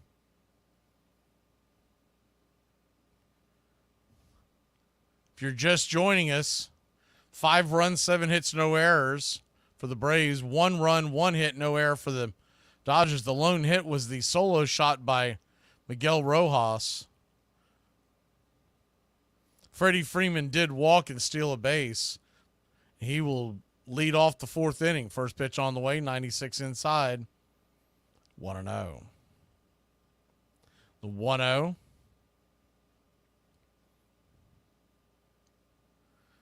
Schwellenbach comes set. Kicks and fires. Swing and a miss. 1-1. The scoring got started in the first inning with a double by Matt Olson that scored Jorge Soler. Braves led it 1-0 after 1. The 1-1 misses 2-1. So a 2-1 count.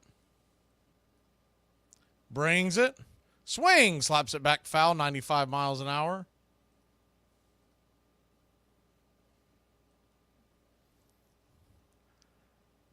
Gio Urshela hit a 2-run home run with Arcia on first after a walk to make it 3-0. Is the 2-2. Misses high and inside, 3-2. And then Jorge Soler hit a 2-run home run with Whit Merrifield on. Rojas with the solo shot for the Dodgers. That's where we stand, 5-1. The payoff pitch. Swing and a miss. Strike 3. Pulled the string on the outer edge. That was a nasty pitch by Schwell. One away.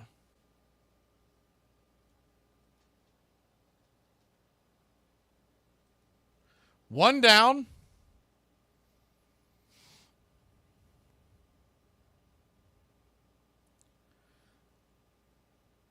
That'll bring Teoscar Hernandez to the plate. The home run derby star. Takes the first pitch outside wide for a ball. It's 1-0. The 1-0. Kicks and fires. Swing and a miss. 1-1. Hernandez struck out swinging his first time up. Schwellenbach, after a cutter and a four-singer, kicks the 1-1. Swing, pops it up high into the sky. Drifting back right field, going back on the warning track. That ball's going to go off the wall. Michael Harris plays it off the wall, fires it into second, but it's going to be a one-out double for the Dodgers. Jorge Soler was giving the ball chase. We know it's always an event out there with him out there in right field. It hit the very bottom or very top of the bricks, just below where the bricks meet the shelf out there in right field. And Jorge Soler was way too close to the wall itself to make a play on it. Thankfully, Harris was backing him up. 1 on, 1 out. First pitch on the way to Muncy is up top for a strike. It's 0-1. You know how the Braves offense has been, so you got to try to hold him here. The 0-1 in the dirt, 1-1. They look good tonight those first few innings, but with Mac now out of the game, you don't know what kind of offense output you're going to get the rest of the game. Braves leading 5-1. Still a long way to go in this one here in the fourth inning. The 1-1. Swing and a miss. 1-2. 1-2 count.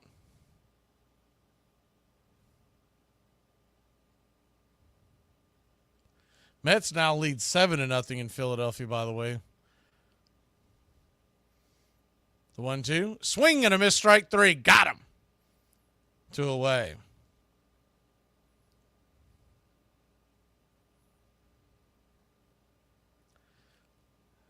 We are fixated on the, by the way, there is rain all of a sudden showing. Won't this be something? There was a slight chance of rain tonight that they didn't think it would halt play, but it is currently raining pretty hard as fans run towards the exits. First pitch on the way is right there at the knees. It's 0-1. The 0-1. Righty, lefty. Schwellenbach kicks and fires. Swing and a miss. 1-2. 1-2 count.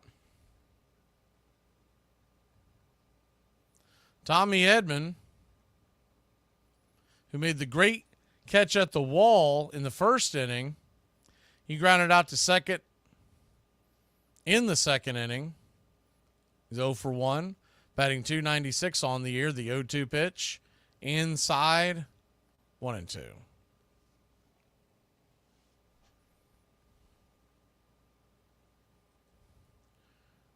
Hernandez at second, 2 outs. Braves lead at 5-1. Schwellenbach looks back the runner, lifts the glove and deals. Swing, that ball's hammered into right field. That's down for a base hit. Here comes a throw from Soler. He fires it towards the infield, but it won't be in time, and the Dodgers have cut the lead to 5-2. With 2 strikes, he got way too much of the zone there. There's a bender about belt high on the inner part of the plate, and he did not miss that one. Just cannot give those kinds of pitches to major league hitters. 5-2 your score, 2 down. Top of the fourth. Will Smith now the batter, the first pitch. Swing, fouls it straight back. It's 0-1. Fastball up top. The 0-1.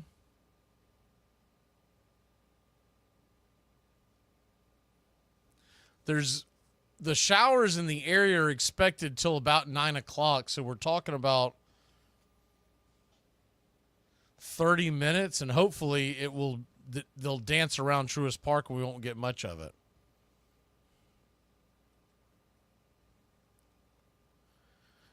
The 0-1 to Smith, runner at first, 2 outs. The pitch. Swing, slaps it back foul. 0-2.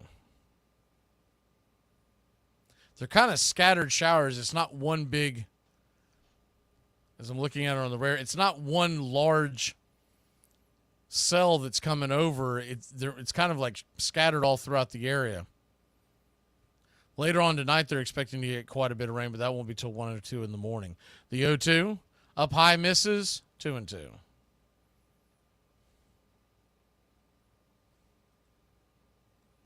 So a 2-2 count.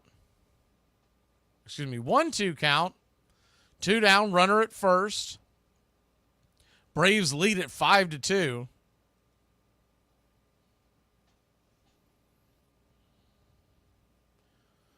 The pitch on the way. Swing, hammers that down the left field line. Just foul. He is hanging some pitches right now. It'd be a perfect opportunity for them to go out there and talk to the young man and calm him down a little bit. Braves lead at 5-2. Top of the 463 pitches, by the way. Pretty high number for Schwellenbach.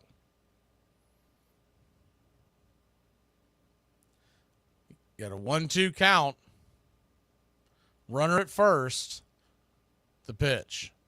Swings, slaps it high and deep into right field, bending foul, just out of reach. Soler gave chase, but he ran out of real estate. We'll do it again.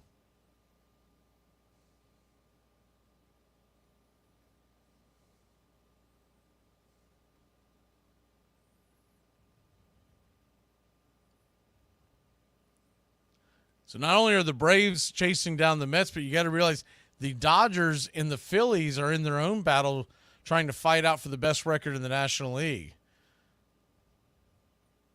Pitch on the way. 96 misses high and wide.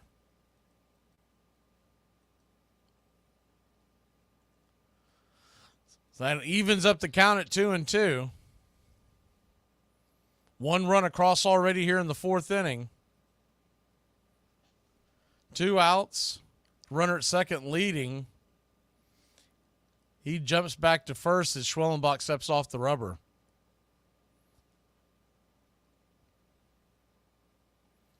Currently in those standings, the Philadelphia Phillies, as the 2-2 pitch, swatted back foul, will do it again.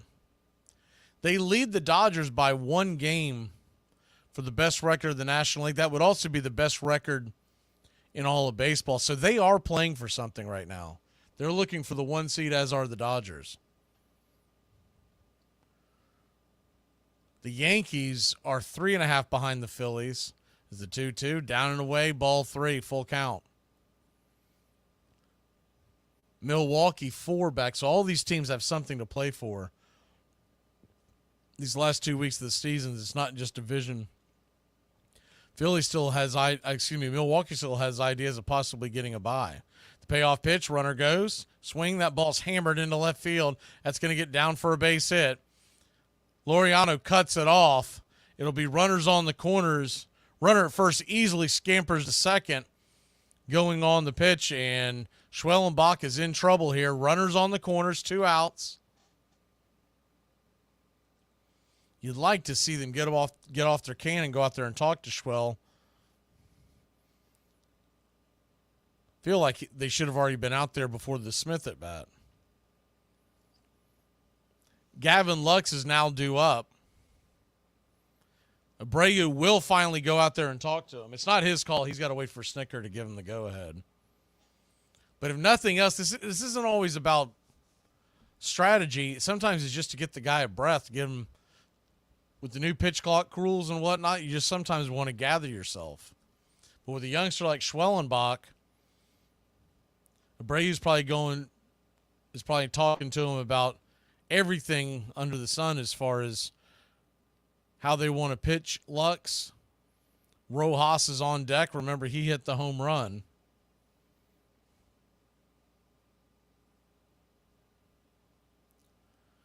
Runners on the corners, 2 outs. Gavin Lux, who's batting .250, 10 home runs, 47 RBI, stands in. It's at a .699 OPS. First pitch on the way. Bender down and in. He did not go around. It's 1-0. Looked like his curveball. The 1-0. Schwellenbach deals. Another curveball down, 2-0. So the nibbling here has got them behind in the count, 2-0. Little surprised they didn't go a little more aggressive there. The 2-0 to Lux. Swing, pops it up. Will it stay in play? It will. Coming over, making the catch is Laureano, and whoo, we get out of that one. Braves give up a run, but it could have been a heck of a lot worse. We'll grab the bats and try to get Mr. Schwell a little more insurance. This is Lou Brissy, And the fact that most of you don't know who he is a travesty. Before he could fulfill his childhood dream and play in the major leagues, World War II happened, and by 1944, he was serving as a squad leader in G Company, 351st Infantry Regiment, 88th Infantry Division. On December 7th, 1944, the place he was stationed, near Florence, Italy, was attacked by an artillery barrage. 8 men went down. 20-year-old Captain Lou Brissy was one of them. An artillery shell had broken both of his feet and shattered his left tibia and shin bone in 30 places. Shrapnel was also stuck in his shoulder, both hands, and both thighs. Barely conscious, he laid there in the snow and mud until medics arrived. The medics' first thought was to amputate, but Lou wouldn't have it. Amputating his leg would end any chance he would have of playing baseball for the Athletics. Doctors would persist, saying that he could pass away, but his mind never wavered, and he told them that he would take his chances. Fast forward 2 years. Lou has now gone through 23 surgeries and had 40 blood transfusions. His leg is reconstructed with hardwire, and it has a metal plate protector. During this time, Connie Mack, manager of the Athletics, would write him reminding him that healing was his main priority. Once he was healed, Mack assured him he would get a tryout with the team. The Athletics would sign him and send him to play for the Savannah Indians, where he would lead the league in wins, strikeouts, and earned run average. Eventually, he would be called up, and his dream of playing professional baseball would come true. Bob Feller said that without World War II, Lou Brissy would have been inducted into the Hall of Fame. Now you know the story of Lou Brissy. Do me a favor and share it with someone who you know loves baseball and doesn't know the story. At a meeting in New York City, Ward helped found the Brotherhood of Professional Baseball Players. It was the players' first attempt to organize, and they were determined to abolish the hated reserve clause. But Albert Goodwill Spaulding and the other owners would not give an inch. In 1889, they tried further to consolidate their power by setting an absolute salary cap of $2,500. Then added insult to injury by charging the players rent for their uniforms. It was the last straw.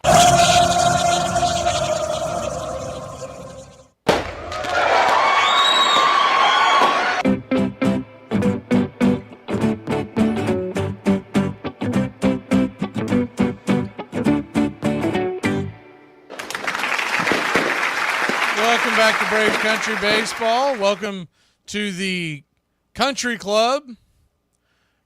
Crispy, Snowman, Jason, Clinton, Little E. Michael Harris II leads us off here. First pitch on the way is a 95-mile-an-hour fastball on the outer edge. It's 0-1.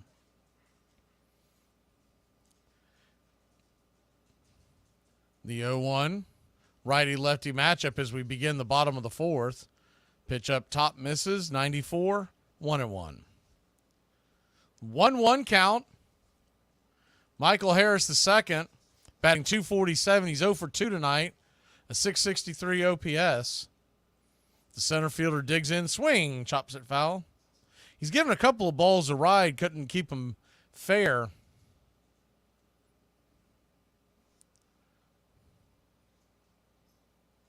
Harris lined out to first to begin the night and flew out to center his second time up. The 1-2 inside. Bender, 2-2. In the first inning, he had a laser over to first. Freddie Freeman leaped at the top of his jump to make the catch. The 2-2, swing, pops it up, high in the sky. Drifting into shallow left field is Muncy. What a way. F5 if you're scoring at home.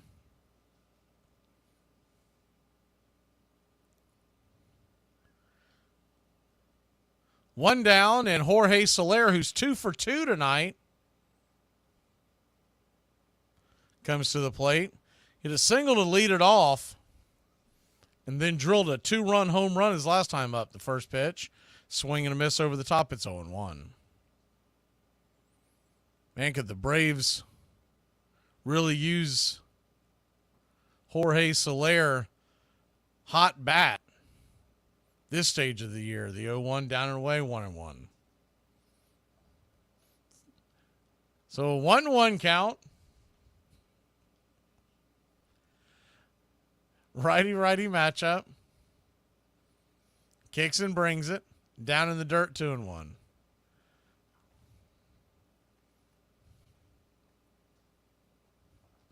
Braves 5, Dodgers 2, bottom of the fourth. If you're just joining us, the Braves scored 4 runs in the second inning to take a 5-0 lead with 2 2-run home runs. The 2-1 Up top, taken all the way 2-2.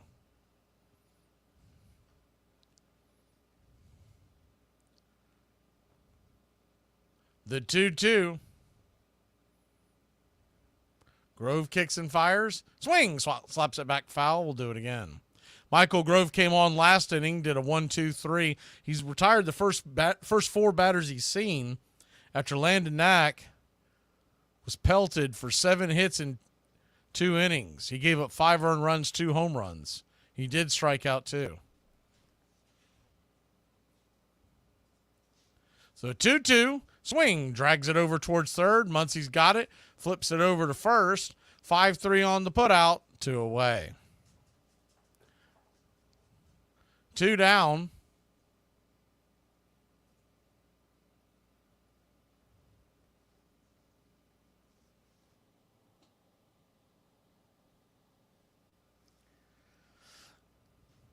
That'll bring Marcell Ozuna to the plate.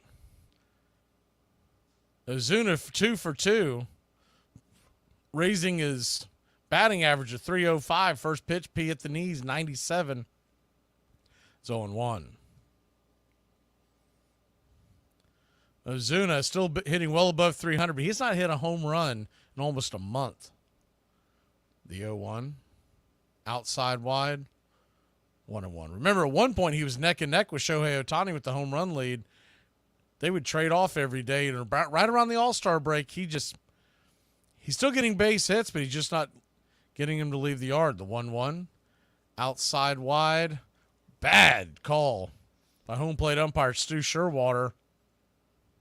1-2. He fell for the frame. The ball was off the plate. The glove was still in the zone. The 1-2 count after Ozuna calls for time. Grove comes set. The pitch. Down and away 2-2. He's gone sinker, slider, slider, slider. Do you wonder if he may try to throw something else and set up for a slider with the next pitch, or go for it here? The 2-2. Swing! That ball's lifted into left field. That ball's going to get over the head of the left fielder. Off the wall. Bounces off the wall, and Ozuna's going to have to slam on the brakes and stay at first. That ball came scalding off the wall. Bounced right back into the glove of the left fielder, Escar Hernandez, who turned and fired it to second. Not many folks could have turned that into a double. So they held Ozuna right there.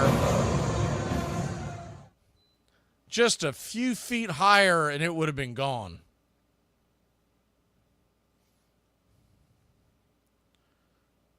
Still misting rain. First pitch on the way to Olsen. Swung on and fouled back. It's 0-1. Matt Olsen doubled to right with an RBI, scoring Soler. He struck out his last time up.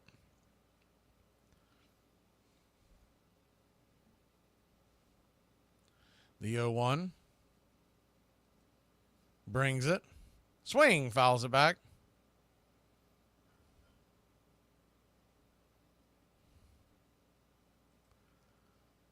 The 0-2 count.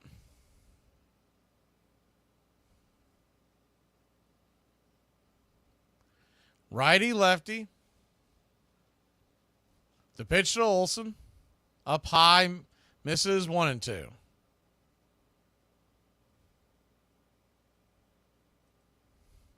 Same two teams tomorrow night, 7:20, 7 o'clock on Sunday night. We'll bring you pitch-by-pitch, play-by-play of your Atlanta Braves right here on Sunday night. Tomorrow night is just a chat, the 1-2. Swing and a miss, strike 3, and that'll end the inning. So the Braves lead 5-2, but they have not scored since the second. We head to the 5th, clinging by 3.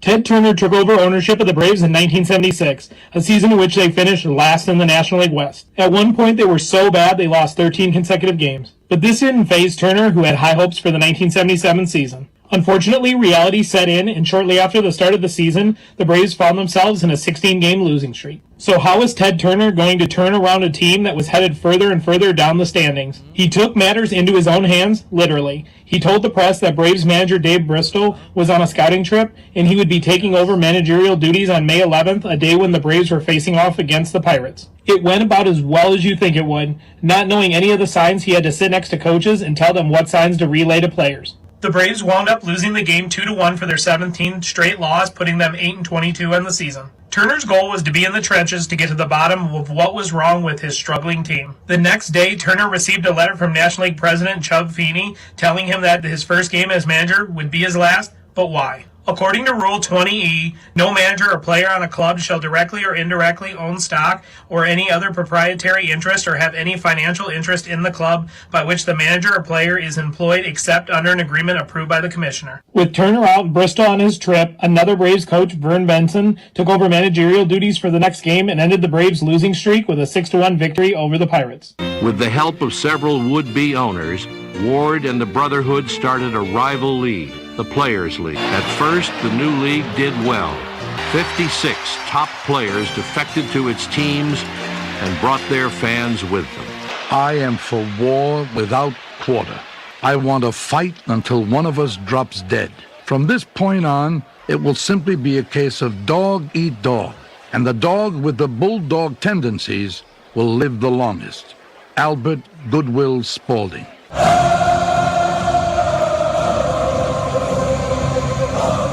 Welcome back to Braves Country Baseball. Atlanta Braves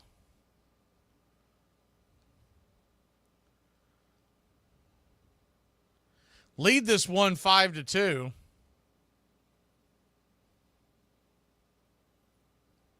We're heading to the top of the fifth inning. Not 100% sure why they're showing an Atlanta Brave coming to the plate, but it is a Dodger. There we go. First pitch on the way from Schwellenbach is at the knees to Rojas. Called for a low strike. We'll take it. It's 0-1. Miguel Rojas swatted one over the left field wall his first time up. The 0-1 chopped over to second. Whit Merrifield has it, flips it to first. A bad throw, but Rojas was kind of Cadillacing to first, so Olsen had plenty of time to step off, make the catch, toe tap the bag, one away. I mean, that was the ultimate mailing it in there by Rojas. I've seen some Braves Cadillacing before. Whew, that was a full-blown Cadillac.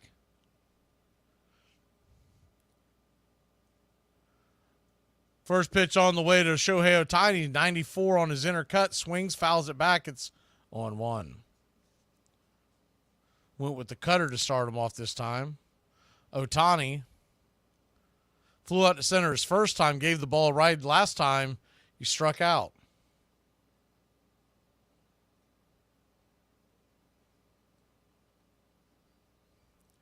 The 0-1 swung on, lifted. High down the left field line. Will it stay fair? If it is, it's an out. Making a catch, a leap at the side of the wall, and high fives a fan. My man, Ramon Laureano. How about that? He had to go up.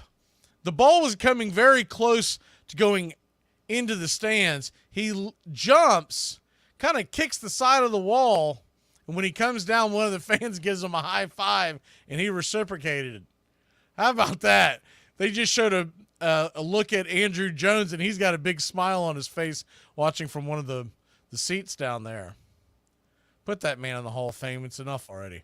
First pitch on the way to Mookie Betts. 96 on the outer cut. It's 0-1.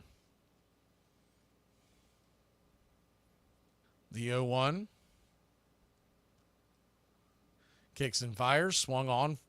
Hit high. Not very deep, coming over, making the catches, Jorge Soler, and we'll head to break. Braves lead at 5-2, 1-2-3 inning. Travis leads us off, followed by Ramon and Orlando. Are you an adult? Yeah. And you have some time to relax? Yeah. Introducing slouching. What's that? Everyone knows that good posture is one of the best things that you can do for your body. But that's no fun, is it? Wait a minute. That's right, idiot. Whether you're sitting, laying down, or even standing. You insist on having the posture of a twisted gremlin, and you've given yourself lifelong issues because of it. Okay, please let me fix this. Sure, let's visit the doctor. Yeah, so I'm having pain in my hips, my lower back, my neck, and sometimes my shoulder. Okay, you are...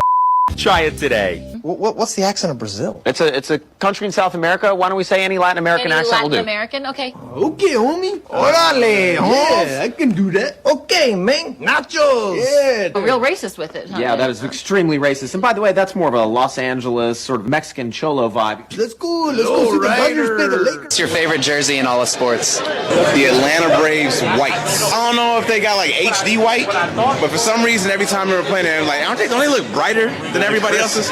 Old school Houston Astros jersey. Old school Houston Astros jersey. I'm going to be biased to the hometown team, so I'm going to go baby blue Atlanta Braves. Lovely evening in New York. Lovely evening to get the heck out of here. We fly back to Chicago right after the game. Boy, those Indians knew what they were doing. Swings and he misses. When they sold this New York City for $14 and 3 bottles of hooch, that was probably the best deal anybody ever made. 3 big leagues, the National League, the Players League, and the Old Beer and Whiskey League, simply proved too many. Attendance dipped dangerously low for everyone. By the end of the 1890 season, the league had lost more than $340,000, more than its investors could endure. Welcome back to Braves Country Baseball. Atlanta Braves lead this one 5-2. Travis d'Arnaud leads us off. For you football fans, 8:30 tomorrow morning to 10 a.m., Cover Country comes your way right here on Braves Country Radio, where we talk the world of college football betting and the NFL betting. Brewster Gratterall is going to come in as the Dodgers are going into their bullpen pretty deep now. First pitch is swatted back foul. It's 0-1. Righty-righty matchup. The 0-1, 97 out wide. 1-1. Gratterall, at one point, was one of the setup men for the Dodger bullpen. The 1-1, 98 off the plate wide. Called for another bad strike by Sherwater, 1-2. The 1-2. They're going to say he went around? What in God's name? Strikeout on Travis d'Arnaud. D'Arnaud shaking his head. You don't see catchers do much. That's about as much as you'll see, but that was an awful call. He did not offer, and the pitch was well outside the zone, so they had to have said he offered. First pitch on the way to Laureano, 97. That time it's called a ball. It's 1-0. Sinker. The 1-0. Outside wide, 2-0. The 2-0 count.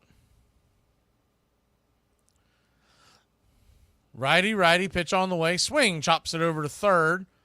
Muncie's got it, flips it over to first. Little low throw, but Freddie stays with it. 2 down.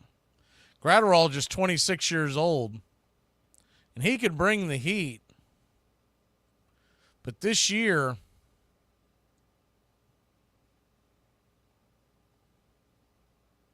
he has battled injuries. He's coming back from that injury.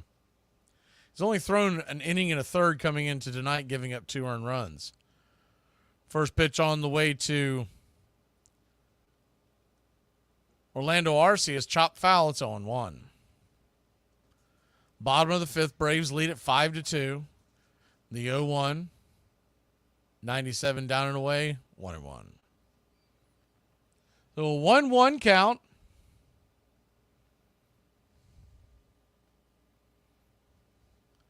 Gratterall brings it. Swing and a miss. 1-2. Got him with the slider. Mets lead the Phillies 7-0 in the top of the 8th, so we're not going to get any help there. Phillies had Aaron Nola going tonight. He just got pounded. The 1-2, outside wide, 2-2.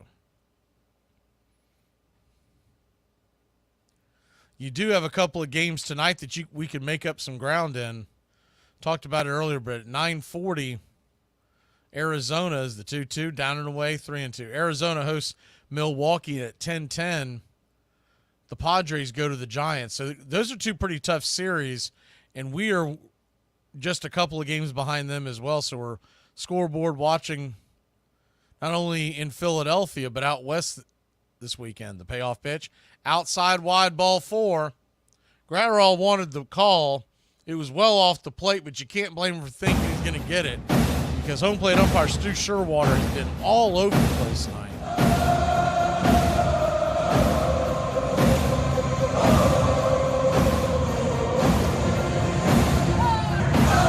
Gio Urshela coming to the plate. Righty-righty matchup. First one on the way. Right there at the knees. It's 0-1.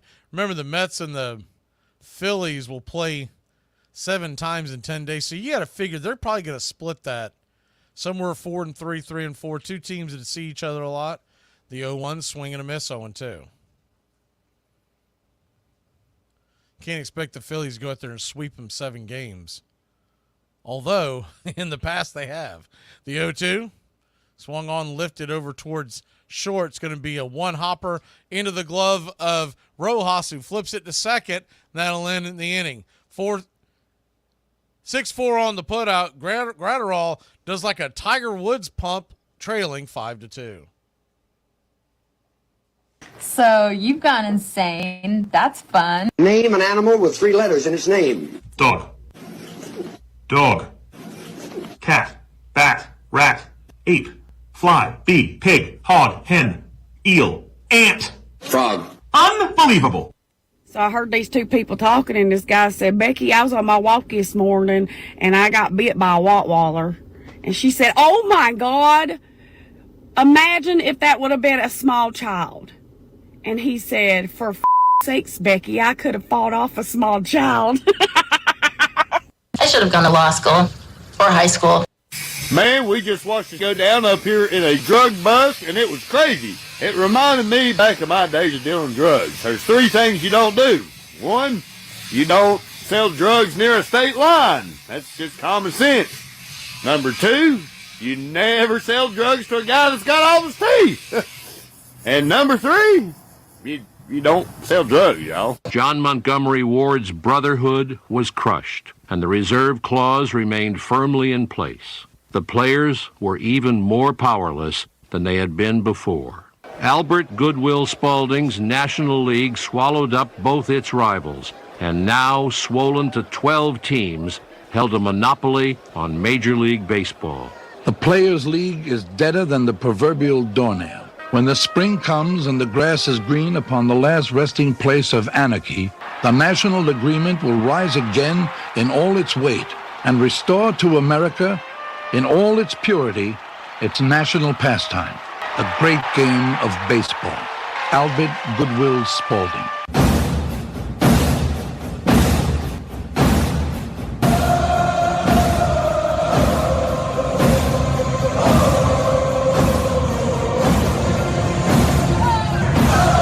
Welcome back to Braves Country Baseball. Atlanta Braves lead this one 5-2. We head to the top of the 6th inning. Spencer Schwellenbach, by the way, is at 77 pitches, if you're keeping up with that. Heart of the order due up for the Dodgers. Freddie Freeman takes the first pitch, 95 at the knees. It's 0-1. The 0-1. Kicks and fires. Down and in. 1-1.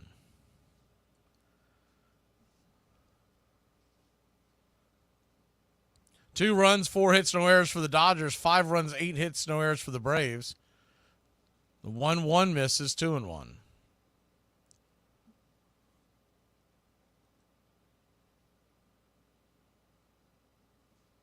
The 2-1 count. Comes set, kicks and fires. 96 out inside, ball 3. Not how you want to start this inning. A 3-1 count to Freddie Freeman. Looming on deck, Hernandez and then Muncy. The 3-1. Swing! Hammers that down the right field line, but foul. 3-2. Got to figure the Braves will be pretty aggressive in this game with the lead. Now, you'd love to win going away, a laugh, or not have to use the back of the bullpen. But the back of the bullpen should be ready to roll with the days off. The 3-2. Chop foul towards the first base dugout. We'll do it again. In a perfect world, Schallenbach gets you through the 6th inning. Then you could start going to the back of the pen. The payoff pitch. Hammered down the right field line again, but foul. Just past the first base bag. Braves 5, Dodgers 2.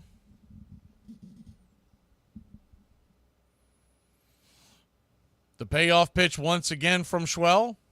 Swing, lifts it high and deep into left field. Laureano giving chase, coming over, making the catch at the 335 sign in the corner, 1 away.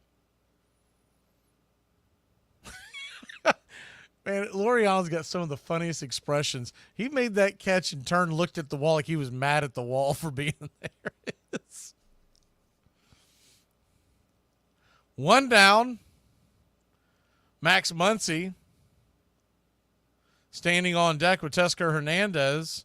The batter, he doubled his last time up. First pitch, swatted back foul.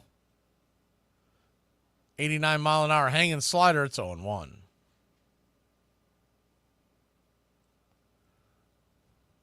The 0-1.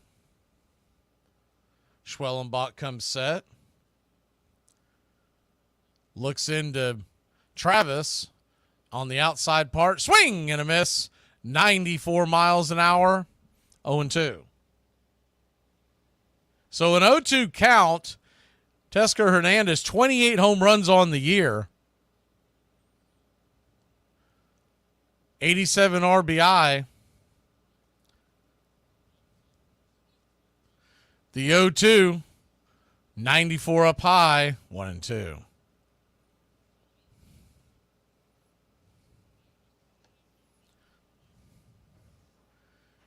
These two franchises going way back to the days of Boston and Brooklyn. The 1-2 pitch, swung on and lifted over towards second. A soft line drive, making the catch is Whit Merrifield, the ice cream man, 2 away. You go back to what the Brooklyn Dodgers were in 1883. They were the Brooklyn Grays in the International Association. They became the Brooklyn Atlantics in 1884. It was very commonplace back then to change your team's name, as you will see in a second. First pitch on the way to Muncy is chopped off his instep. It's 0-1. In 1884, they become the Brooklyn Atlantics. And I realized this group from 1885 to 1875, they were an amateur baseball club for 21 years in Brooklyn. The 0-1, swing and a miss, 0-2. And they regularly went by the name of the Atlantics during that time period. So this predates the Civil War. The 0-2, swing and a miss, strike 3, and that'll end the inning. More on the Dodgers history and the Braves history when we come back. Atlanta leads at 5-2. I usually don't wake up grumpy. I let her sleep in for at least 5 more minutes. Your totals were 120 yards in 19 carries. Benny Malone, 24 yards in 12 carries. But what's your high? Do you keep track of how many carries you have in a game? Well, my high will probably come in about another hour after the ball game. The older I get, the more I understand why deer run in front of cars. Want to take a nap, or you coming to lay down with me? Yeah. Come on. It's just for a nap. Oh, never mind. Hey, Braves Country, I'm Mac Magee. Join us for Pitch by Pitch, Play by Play, the classic call of Braves Country Baseball. We're bringing you Atlanta Braves baseball all year long. Jump into our pregame show, Braves Country Today, just before first pitch. Stick around for the postgame show, Braves Country Tonight, where we will open up the phone lines and react to your calls or your comments all year long. That's Braves Country Radio, pitch by pitch, play by play, your home for the classic call of Braves Country Baseball. Why is there a pancake in the silverware drawer? I mean, why is there silverware in the pancake drawer? It measures just 9 inches in circumference, weighs only about 5 ounces, and is made of cork wound with woolen yarn, covered with 2 layers of cowhide, and stitched by hand precisely 216 times. You're listening to Braves Country Radio. Please like and subscribe today. YouTube.com/@BravesCountry.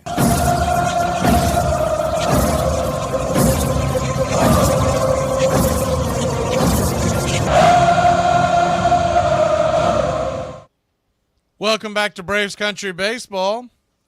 Hit the out-of-town scoreboard here in 1 second. Braves lead this one 5-2. As we head to the bottom of 6. Royals all over the Pirates 8-1 on the out-of-town scoreboard. They are in the 8th. Phillies getting smoked at home by the Mets.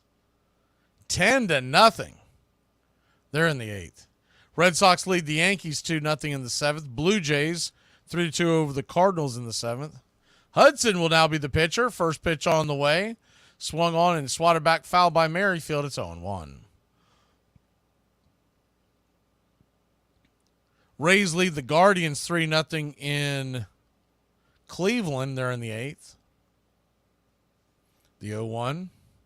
Outside wide, called for a wide. Strike number 2. 0-2. I mean, Sherwater's just been calling those off the plate all night long. The 0-2. Down and away 1-2. If you're a right-handed batter, you almost have to look for that outside edge, assuming that the pitchers are going to keep trying to throw it out there and slap it down the right field line. A's over the White Sox 2-0 in the 8th. Reds over the Twins 1-0 in the 5th. Cubs 2-0 over the Rockies out west. This is the 1-2. Foul back. We'll do it again. Later on tonight, Astros and Angels. But the games of importance, you got the Brewers at Diamondbacks at 9:40 tonight.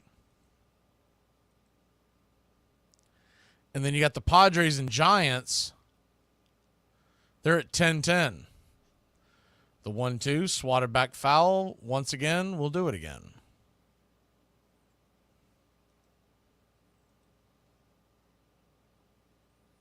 One-two count.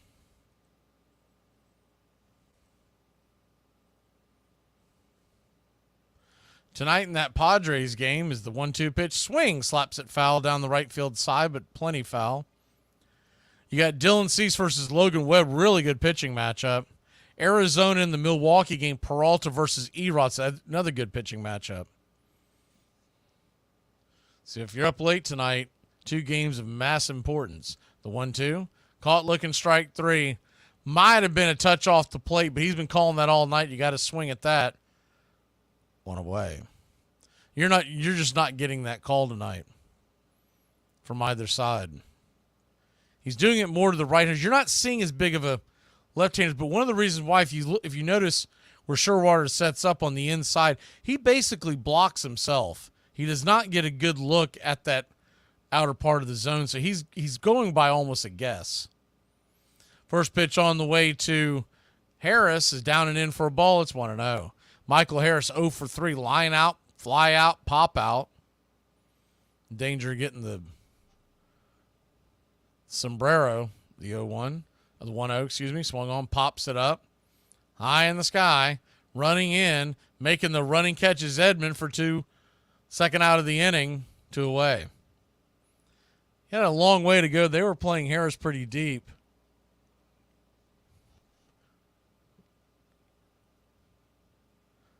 Never really in danger of that ball falling, but he did have a long way to go.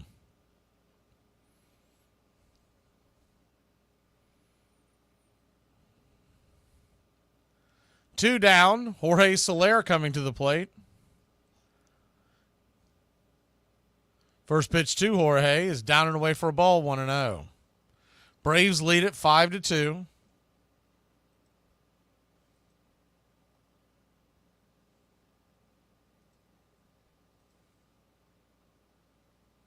The 1-0.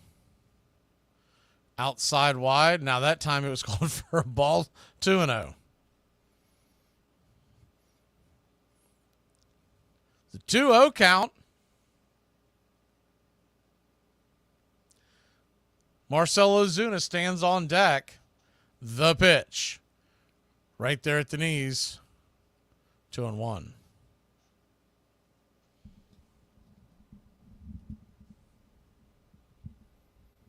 The 2-1. Daniel Hudson brings it. 3-1. Pitch missed well below the zone. On deck, Ozuna. Olsen in the hole. There are 2 down here in the bottom of the 6th.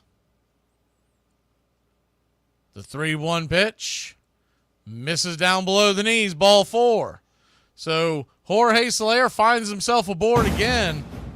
Man, would that be a great shot in the arm to this offense? Jorge Soler could start getting on base regularly. Not just with the home run. Remember, he singled in the first. Now a walk. He's been on base 3 times. Setting the plate for Marcell Ozuna. Ozuna, who is 3 for 3. Now batting .307. All singles. The last one was smoked off the wall. It was a long single, but nonetheless, 1 base.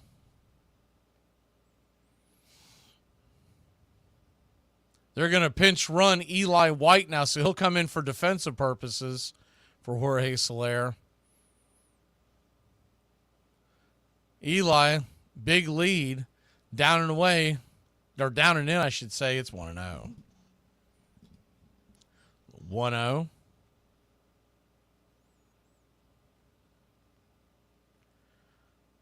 Righty-righty matchup. Eli leaning. The pitch. 93 at the knees. 1-1. Just don't love the idea of this early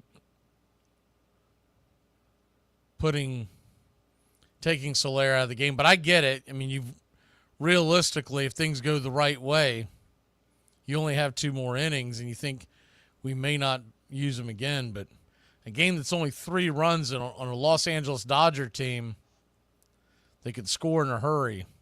Just seems like you might be handicapping yourself. The 1-1, swing and a miss, came out of his shoes on that one. 1-2. The 1-2 count.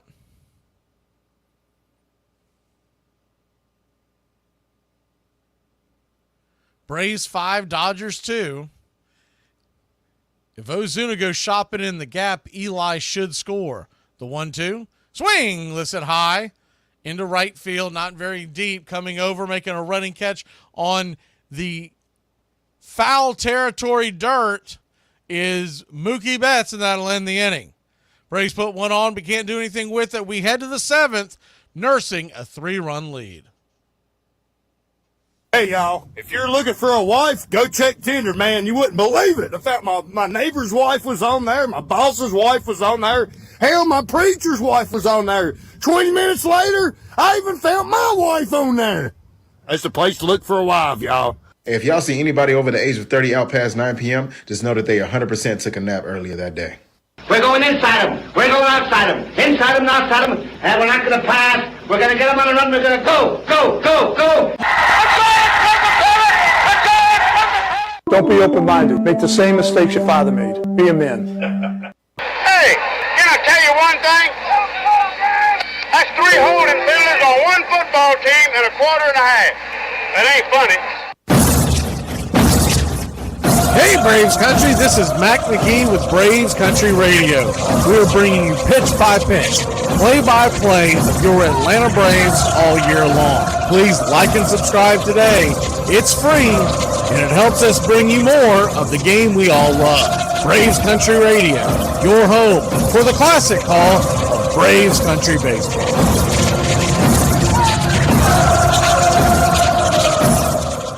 Somebody just offered me $1,000 for pictures of my feet. And I was like, do you want wallets or like an 8x10, black and white? What do you need? So what do you want to do now? Want to get drunk? Yeah.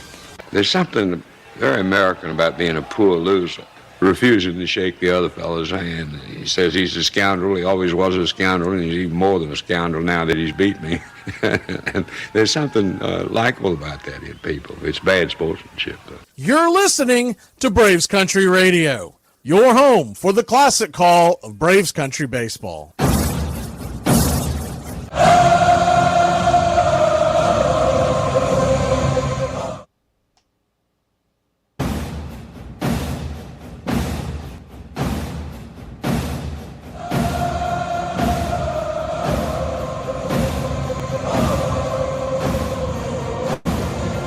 Welcome back.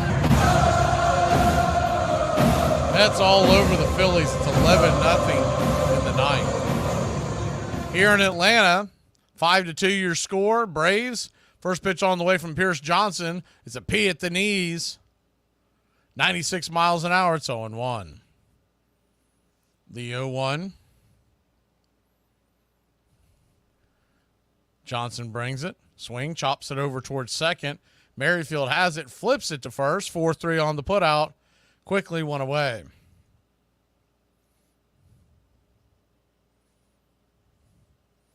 One down.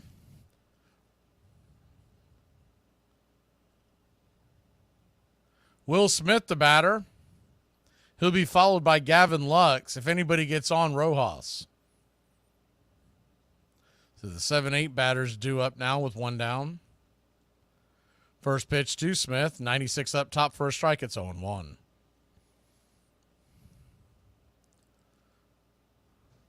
The 0-1. We had another good week on Cover Country. Make sure to tune in tomorrow. We start talking the football at 9 a.m. to 10 a.m. Prior to that, we'll be talking baseball. 8:30 to 10 a.m. will come your way.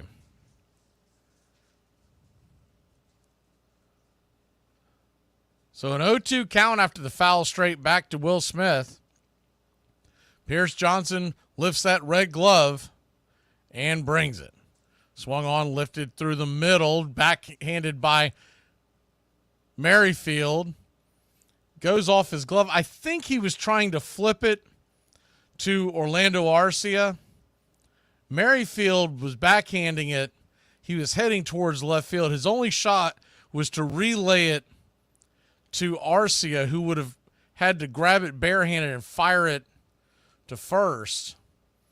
But instead, I believe they'll give an infield single, but we'll have to wait on the call.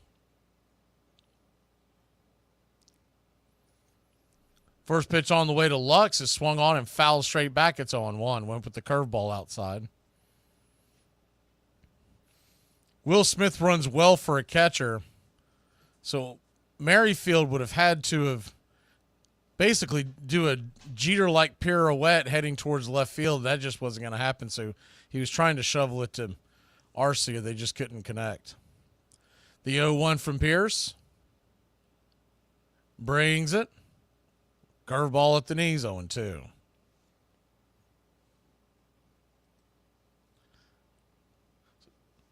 So an 0-2 count.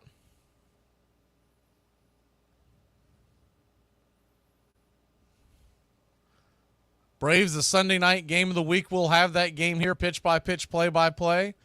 We'll also have the Monday night game. Tomorrow is a chat day over on Cover Country. We're going to bring you the doubleheader as the 0-2, down and away 1 and 2.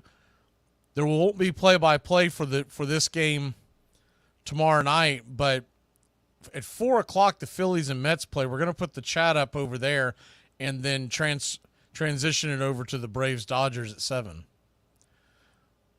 Pitch on the way, swung on, chopped over to first. Olsen has it, fires it to Arcia. Arcia relays it back to first. It's going to be a 3-6 1 inning-ending, rally-killing double play. We'll be back in a flash. Braves lead it 5-2. Get up and stretch, Braves country. All right. I can't see you. Let me hear you. All one, a two, a three. We out to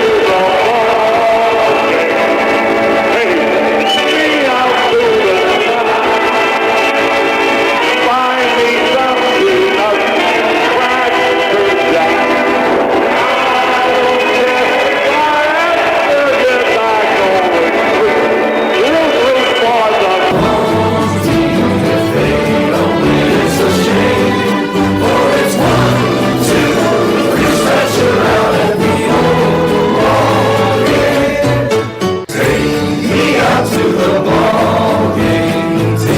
We out to the find me something up. Crack the jack. I don't care if I have to get back over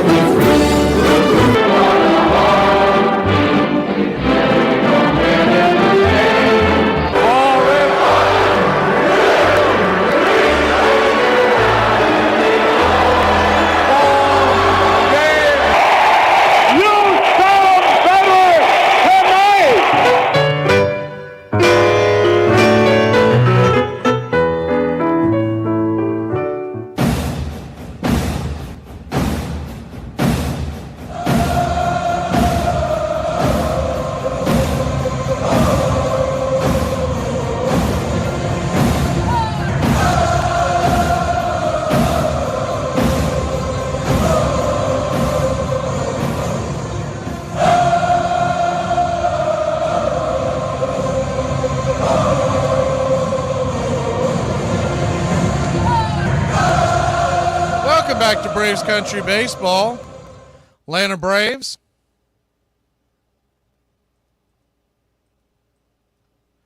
lead this one 5-2. If you're not a country club member and you want to check out Cover Country, if you're not a country club member here on Braves Country, you want to check out the show Cover Country tomorrow, you can see it for free over on the Facebook channel. Cover Country members will see it live here on the YouTube channel.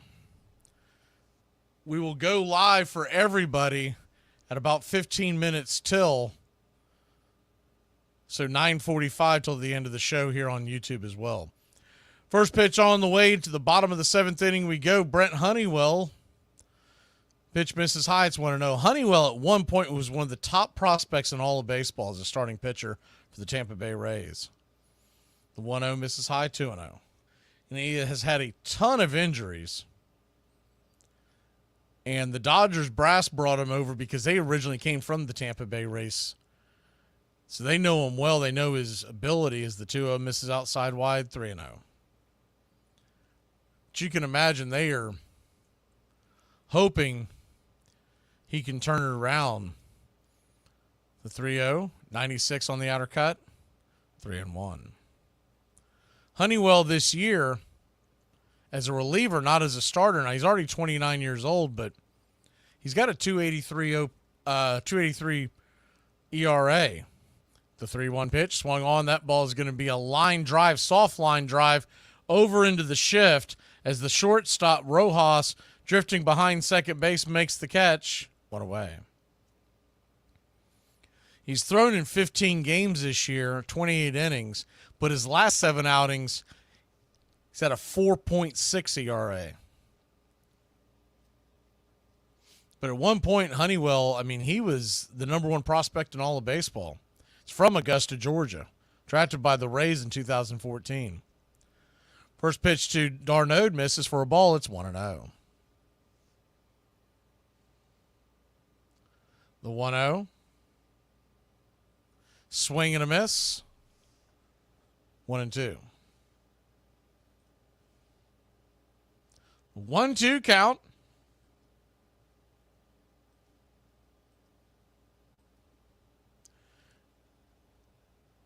Inside, misses.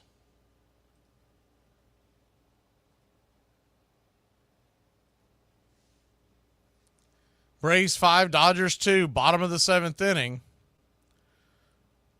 Darno digs in. Swing, fouls it back. Do it again, 2-2.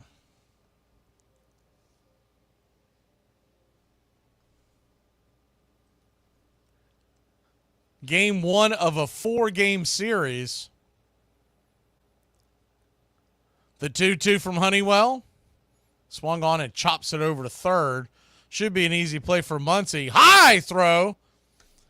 Freddie's able to leap, grab it, and step on the bag. 2 away. It's always an adventure with Muncy over there at third.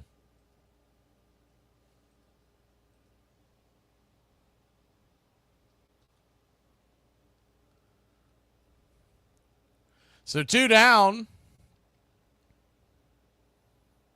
That'll bring Ramon Laureano to the plate. First pitch on the way to Ramon is a swing and a miss strike. It's 0-1. Ramon 0 for 3. Deep fly out to center that almost left the yard. He also grounded out to short and third. The 0-1. 87 outside wide, 1-1.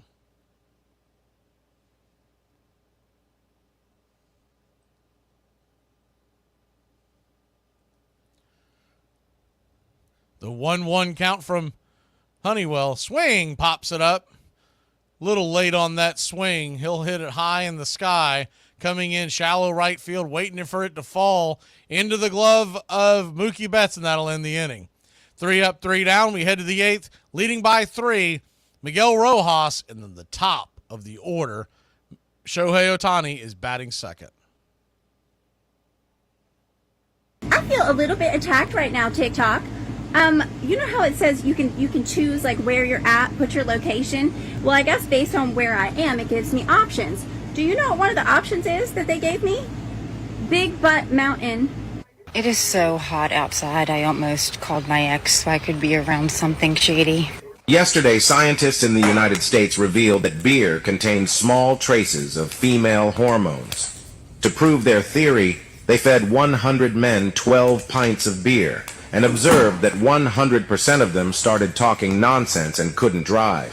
Mac Magee and I, we're on the same team. The Country Club for Braves Country Radio. And we need more players. We need you to help us win the battle against hunger and poverty. You can sponsor Braves Country Radio. Teamwork is what the Country Club for Braves Country Radio is all about.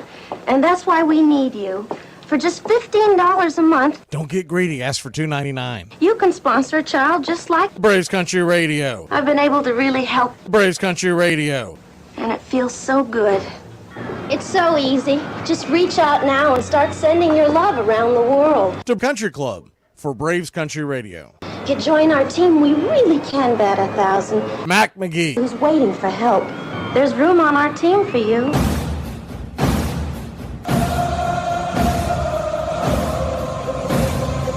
Welcome back to Braves Country Baseball. Phillies have scored 3 in the bottom of the 9th to make it 11-3. So you're telling me there's a chance? Yeah! Atlanta Braves head to the 8th inning with the Dodgers leading 5-2. Thankfully, this isn't college football. No style points. So a win is a win is a win. The Braves win here and the Mets win. Will still be a game apart. Mets leading the final wild card.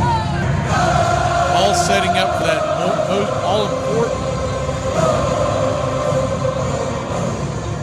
showdown in the final week of the season at Truist Park, a 3-game series where the winner of that series will have the tiebreaker, as both teams are tied at 5 games apiece right now in the season series.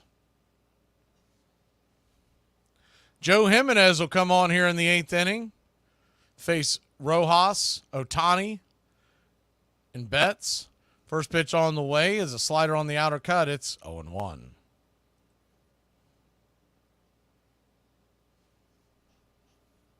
The 0-1, swing and a miss. Kind of a check swing, trying to hold it up swing, but he definitely went around 0-2.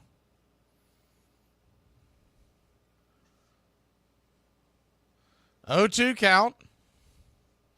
You got to figure if the Braves are able to get into the postseason, This is essentially what you'll see 7th, 8th, and 9th. You could see Dylan Lee with lefties for the 7th. The 0-2. Caught looking strike 3. He got caught watching the paint dry, one away.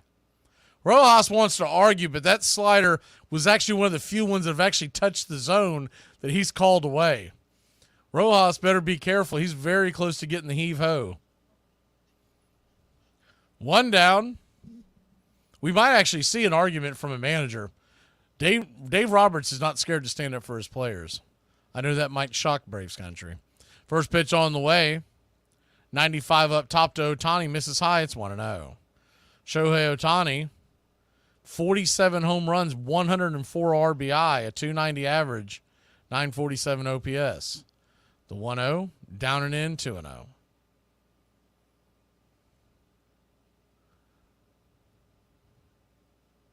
2-0 count. Braves lead by 3. Jimenez brings it. 94 at the knees. 2-1. Standing on deck is Mookie Betts. If anybody gets on, Freddie Freeman. Big part of the game here. The 2-1 from Jimenez. Inside 3-1.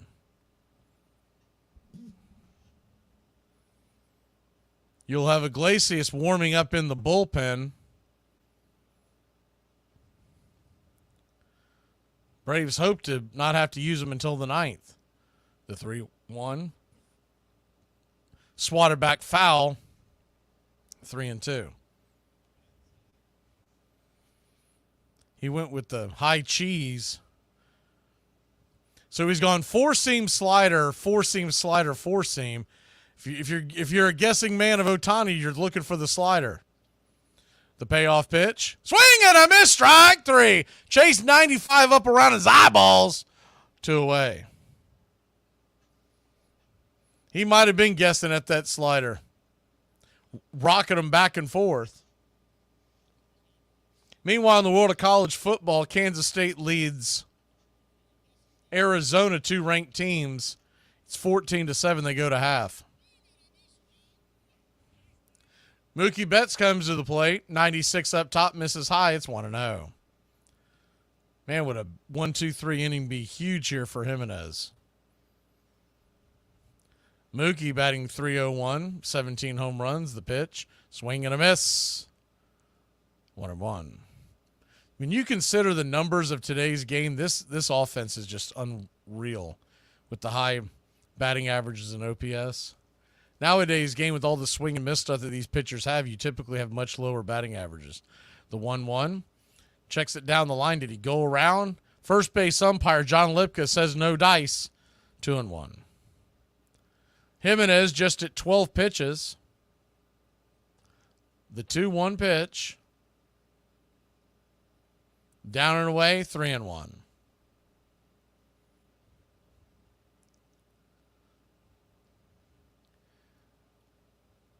Freddie Freeman on deck. The last thing you want to do is walk Mookie with the left-handed bat of Freeman. 3-1 pitch swung on, grounded over to short. Should be a 6-3 putout. It is. The Magic Kingdom flips it to the ice house, and that'll end the inning. 3 up, 3 down. Just what we needed here in Braves country. We'll grab the bats and try to get some insurance when we come back. What is this? You're going to wear this to the show. You're going to wear the shirt of the band you're going to go see. Don't be that guy. Hey, Star Wars or Star Trek? I like Star Wars. It's the same thing. It is the same thing. No. It is, yes, it is. It is the same damn thing. It's the same thing. They fly around in space. They have shields. Shield. Yeah. Hey, Braves country, I'm Mac Magee. Join us for Pitch by Pitch, play-by-play, the classic ball of Braves country baseball. We're bringing you Atlanta Braves baseball all year long. Jump into our pregame show, Braves Country Today, just before first pitch. Stick around for the postgame show, Braves Country Tonight, where we will open up the phone lines and react to your calls or your comments all year long. That's Braves Country Radio, pitch by pitch, play by play, your home for the classic call of Braves Country baseball. like that? Because I'm your big brother, dude, and I'm the boss of you. Where is this coming from, man? You are not our big brother. Yes, I am. So get me a beer, little bro, before I give you a serious noogie. Dude, I swear to God, if you try and give me a noogie, I will yank your underwear over your head so hard, your ass will rip in half. Heyo! What's up? Can an ass rip in half? Like tissue paper. So I told Courtney, smack me and see what I do. Did she smack you? Yeah, she smacked me. Did you do something? Yeah, I did something. What'd you do? I cried. I cried for like 15 minutes. Baseball was mighty glamorous and exciting to me, but there's no use in blinking at the fact that at that time, the game was thought by solid, respectable people to be only 1 degree above grand larceny, arson, and mayhem, and those who engaged in it were beneath the notice of decent society. Connie Mack.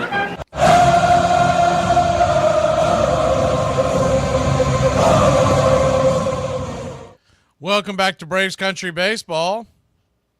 Atlanta Braves lead this one 5-2 as we go to the bottom of the 8th inning. Braves looking to get a little more insurance here as the first pitch on the way to Arcia. That ain't going to do it. He pops it up high in the sky. That might draw rain itself. Making the catch is Gavin Lux, a 1 pitch out here in the bottom of the 8th. Honeywell's still on the mound.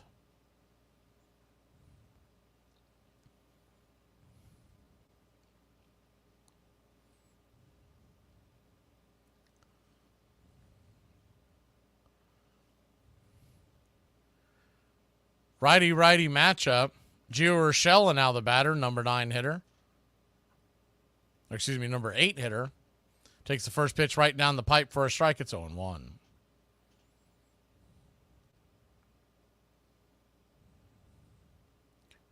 The 0-1. Pops that one up high in the sky. Can of corn. Freddie Freeman catches it on the infield grass.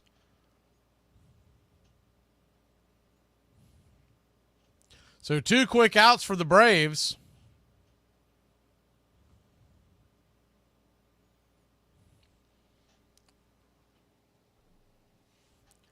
Raziel Iglesias appears to be warm and ready to roll in the bullpen. First pitch on the way to Merrifield. Bends him inside for a ball. It's 1-0. Same 2 teams Sunday night right here, the ESPN game of the week. The 1-0 fouled back, 1-1. We'll have pitch-by-pitch, play-by-play of your Atlanta Braves right here Sunday night and Monday night. Flipping the chat day because of the heavy college football action in the Southeastern Conference tomorrow night. The 1-1 swung on, chopped foul 1-2. If you missed that earlier, we just looked at it as Braves country more likely to tune in to the Sunday night game, with the NFL game being Chicago and Houston, as opposed to Saturday night when Georgia, Kentucky, Tennessee, Auburn, they're all in action. The 1-2,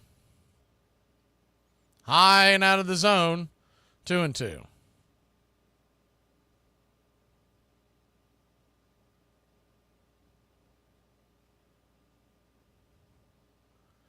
The 2-2. Swing. Fouls it back. We'll do it again.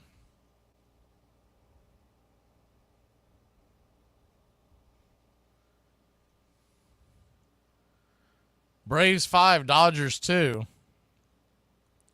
Not really sure what's going on with this, so I'm going to change the screen real quick and go back to it. Looks like it's had a problem loading. The 2-2. There we go. Merrifield, your batter. Looked like the AI was about a batter behind. The 2-2 pitch. Swing, lifts it towards center field. That's going to get down for a base hit. How about that?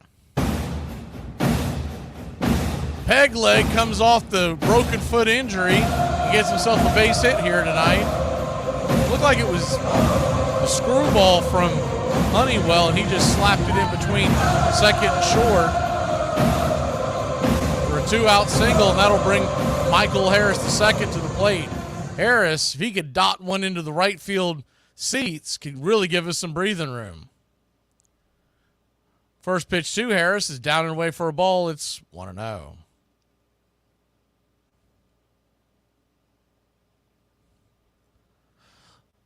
The 1-0. Righty-lefty. Honeywell is at 24 pitches, brings it. 95 at the knees. 1-1. You don't see guys throw the screwball very much anymore. That's pitch has pretty much been extinct, but it is one of the pitches from Honeywell. The 1-1, swing and a miss, 1-2. Screwball once again. His screwball doesn't look like your typical screwball. It's really more of a curve. The old school screwball was originally called a fadeaway pitch back in the 1900s. Early 1900s. They flip it over to first to keep Merrifield close by. They're not buying the broken bone in the foot. The 1-2 count.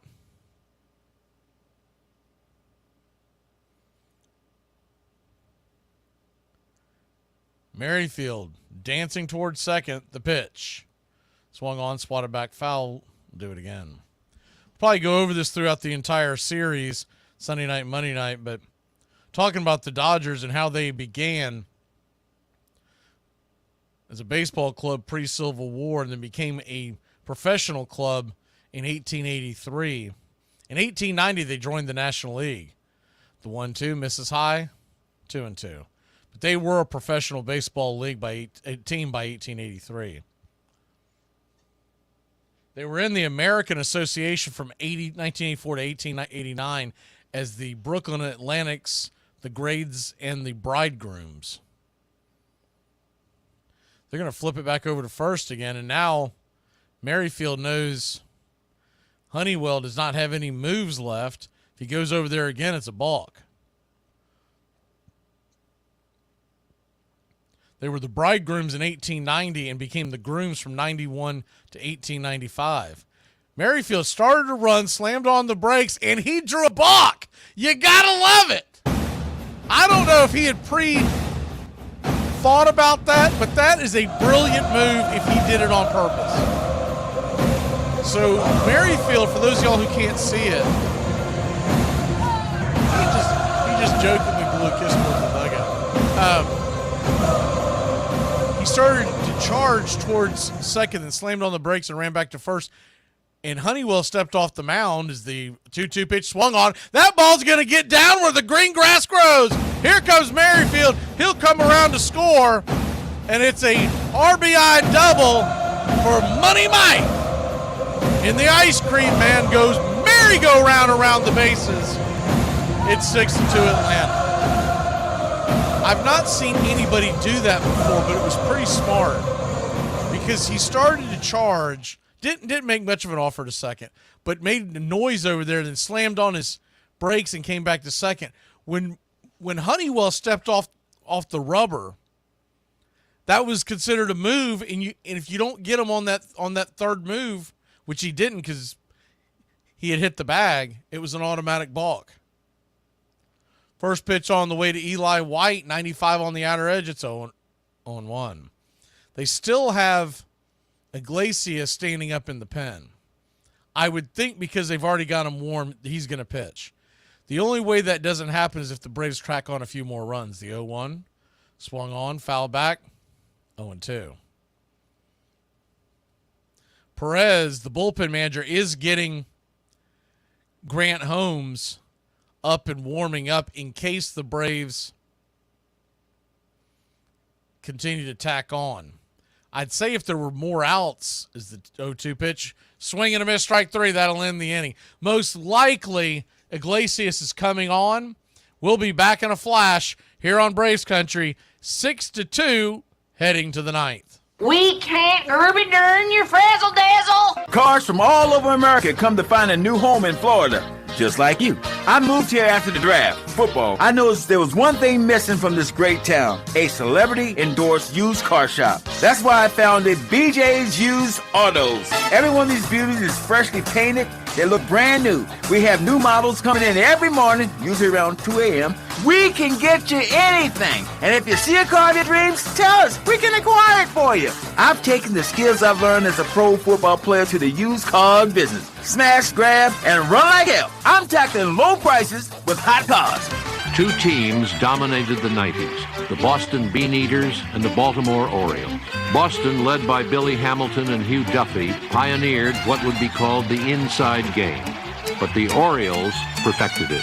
Sacrifice bunts, squeeze plays, double steals. They fought and struggled for every run. In an era of dirty baseball, the Orioles delighted in being the dirtiest. The Orioles were one of the greatest teams ever assembled. Dan Bruthers, the broad-shouldered first baseman, was the greatest power hitter of the 1880s, bettering 314 seasons. Wee Willie Keeler in right field was the game's preeminent place hitter. Asked for the secret of his success, he answered, "Keep your eye clear and hit 'em where they ain't." He once managed at least one hit in 44 consecutive games. The shortstop was Huey Jennings, known for his distinctive yell as "E-ya." In 1896, he hit .401, stole 70 bases, and set a record in his specialty. He managed to get hit by pitched balls 49 times. Between seasons, he practiced law. Welcome back to Braves Country Baseball. Atlanta Braves lead this one 6-2. If you're new to the channel, please hit the like and subscribe. You are Braves Country. If you are an Atlanta Braves fan, you are home. Looks like the Yankees and Red Sox are doing Yankees and Red Sox things. I guess the Red Sox had a 4-1 lead in the 7th, and the Yankees hit a grand slam. They've had a heck of a series, those two teams. Iglesias comes on. First pitch on the way. Freddie Freeman is 95 on the inner cut. It's 1-0. The 1-0. Swung on and fouled back, 1-1.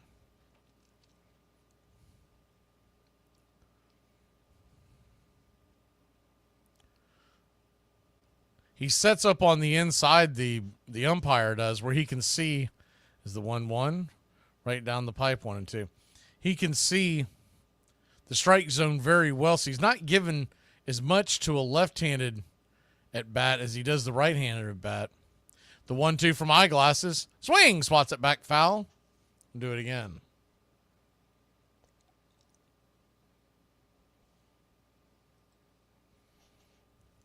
One-two count. Braves lead at 6-2. Still misting here in Atlanta. The pitch swung on, chopped in front of the mound. Jumping on it is Iglesias. 1-3 put out. One away.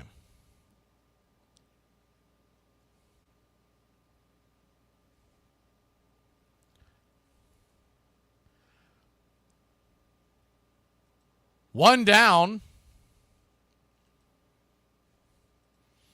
They're showing the old highlights of the 2021 NLCS. Those never get old. First pitch on the way. Swung on, fouled back. It's 0-1.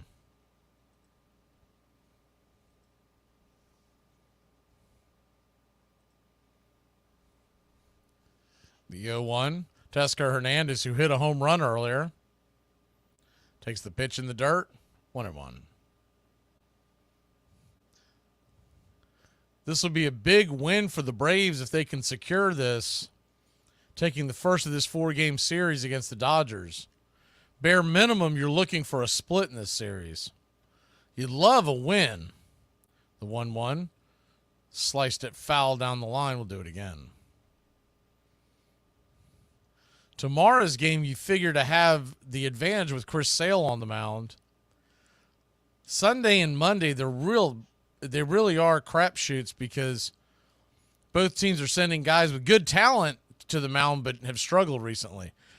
The 1-2. Caught! Looking strike 3. He got caught watching the paint dry. 2 away. Hernandez doesn't like it. He was punched out. That one did look like it grabbed the plate as it went over. Of all the egregious calls that home plate umpire Stu Sherwater has given tonight, that's not one of them. Max Muncy, the batter, first pitch, down and in. Bender misses. It's 1-0. Dodgers down to their last out. The 1-0.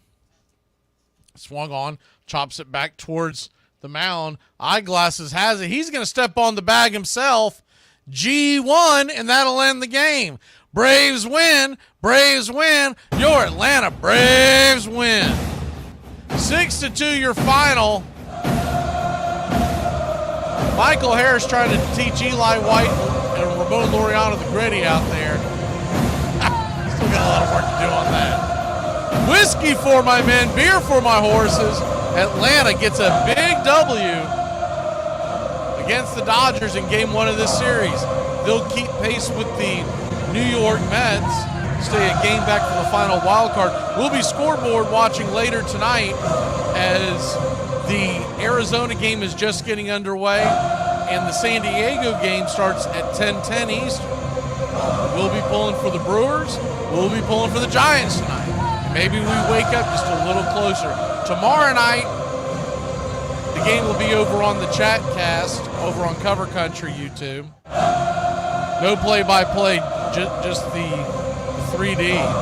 We're going to start it at 4 o'clock with the Mets and Phillies and finish it with Braves and Dodgers. Tomorrow morning, Cover Country Radio comes your way. We'll be right here on Braves Country Radio on YouTube. We'll also be over on Braves Country Radio on Facebook. We talk the world of baseball, and then we go into the NFL, college football, and all the betting lines for your football weekend. Time to give the game ball away here on Braves Country. You can go a number of different ways. A lot of guys had some big games. But I think we're going to give it to Jorge Soler. Jorge Soler, not only was he one of the guys with the home run, it was really tempting to give it to Gio Urshela, but he only had the one hit. He was a home run. But Jorge Soler went 2 for 3 and also had a walk. And with that being said, Jorge Soler had 2 RBIs and scored 2 runs of his own. Tip of the cap to Schwellenbach, who gets his 6th win of the year. 6 innings, 6 strikeouts against the best offense in baseball. That ain't nothing. We'll see you tomorrow, Braves Country, bright and early for some football talk, but we started off with baseball talk. 8:45 is the baseball talk. You'll hear football right before that and right after. Have a great one, Braves Country.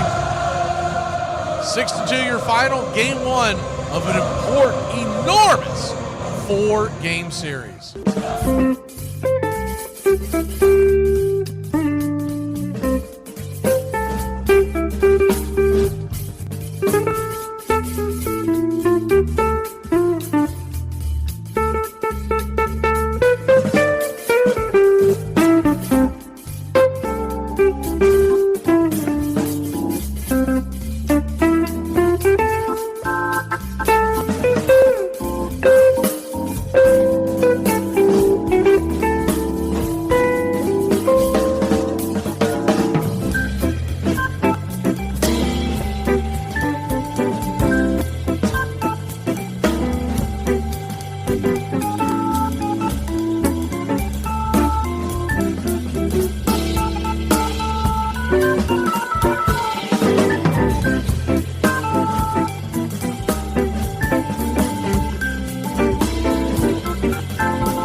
Braves Country.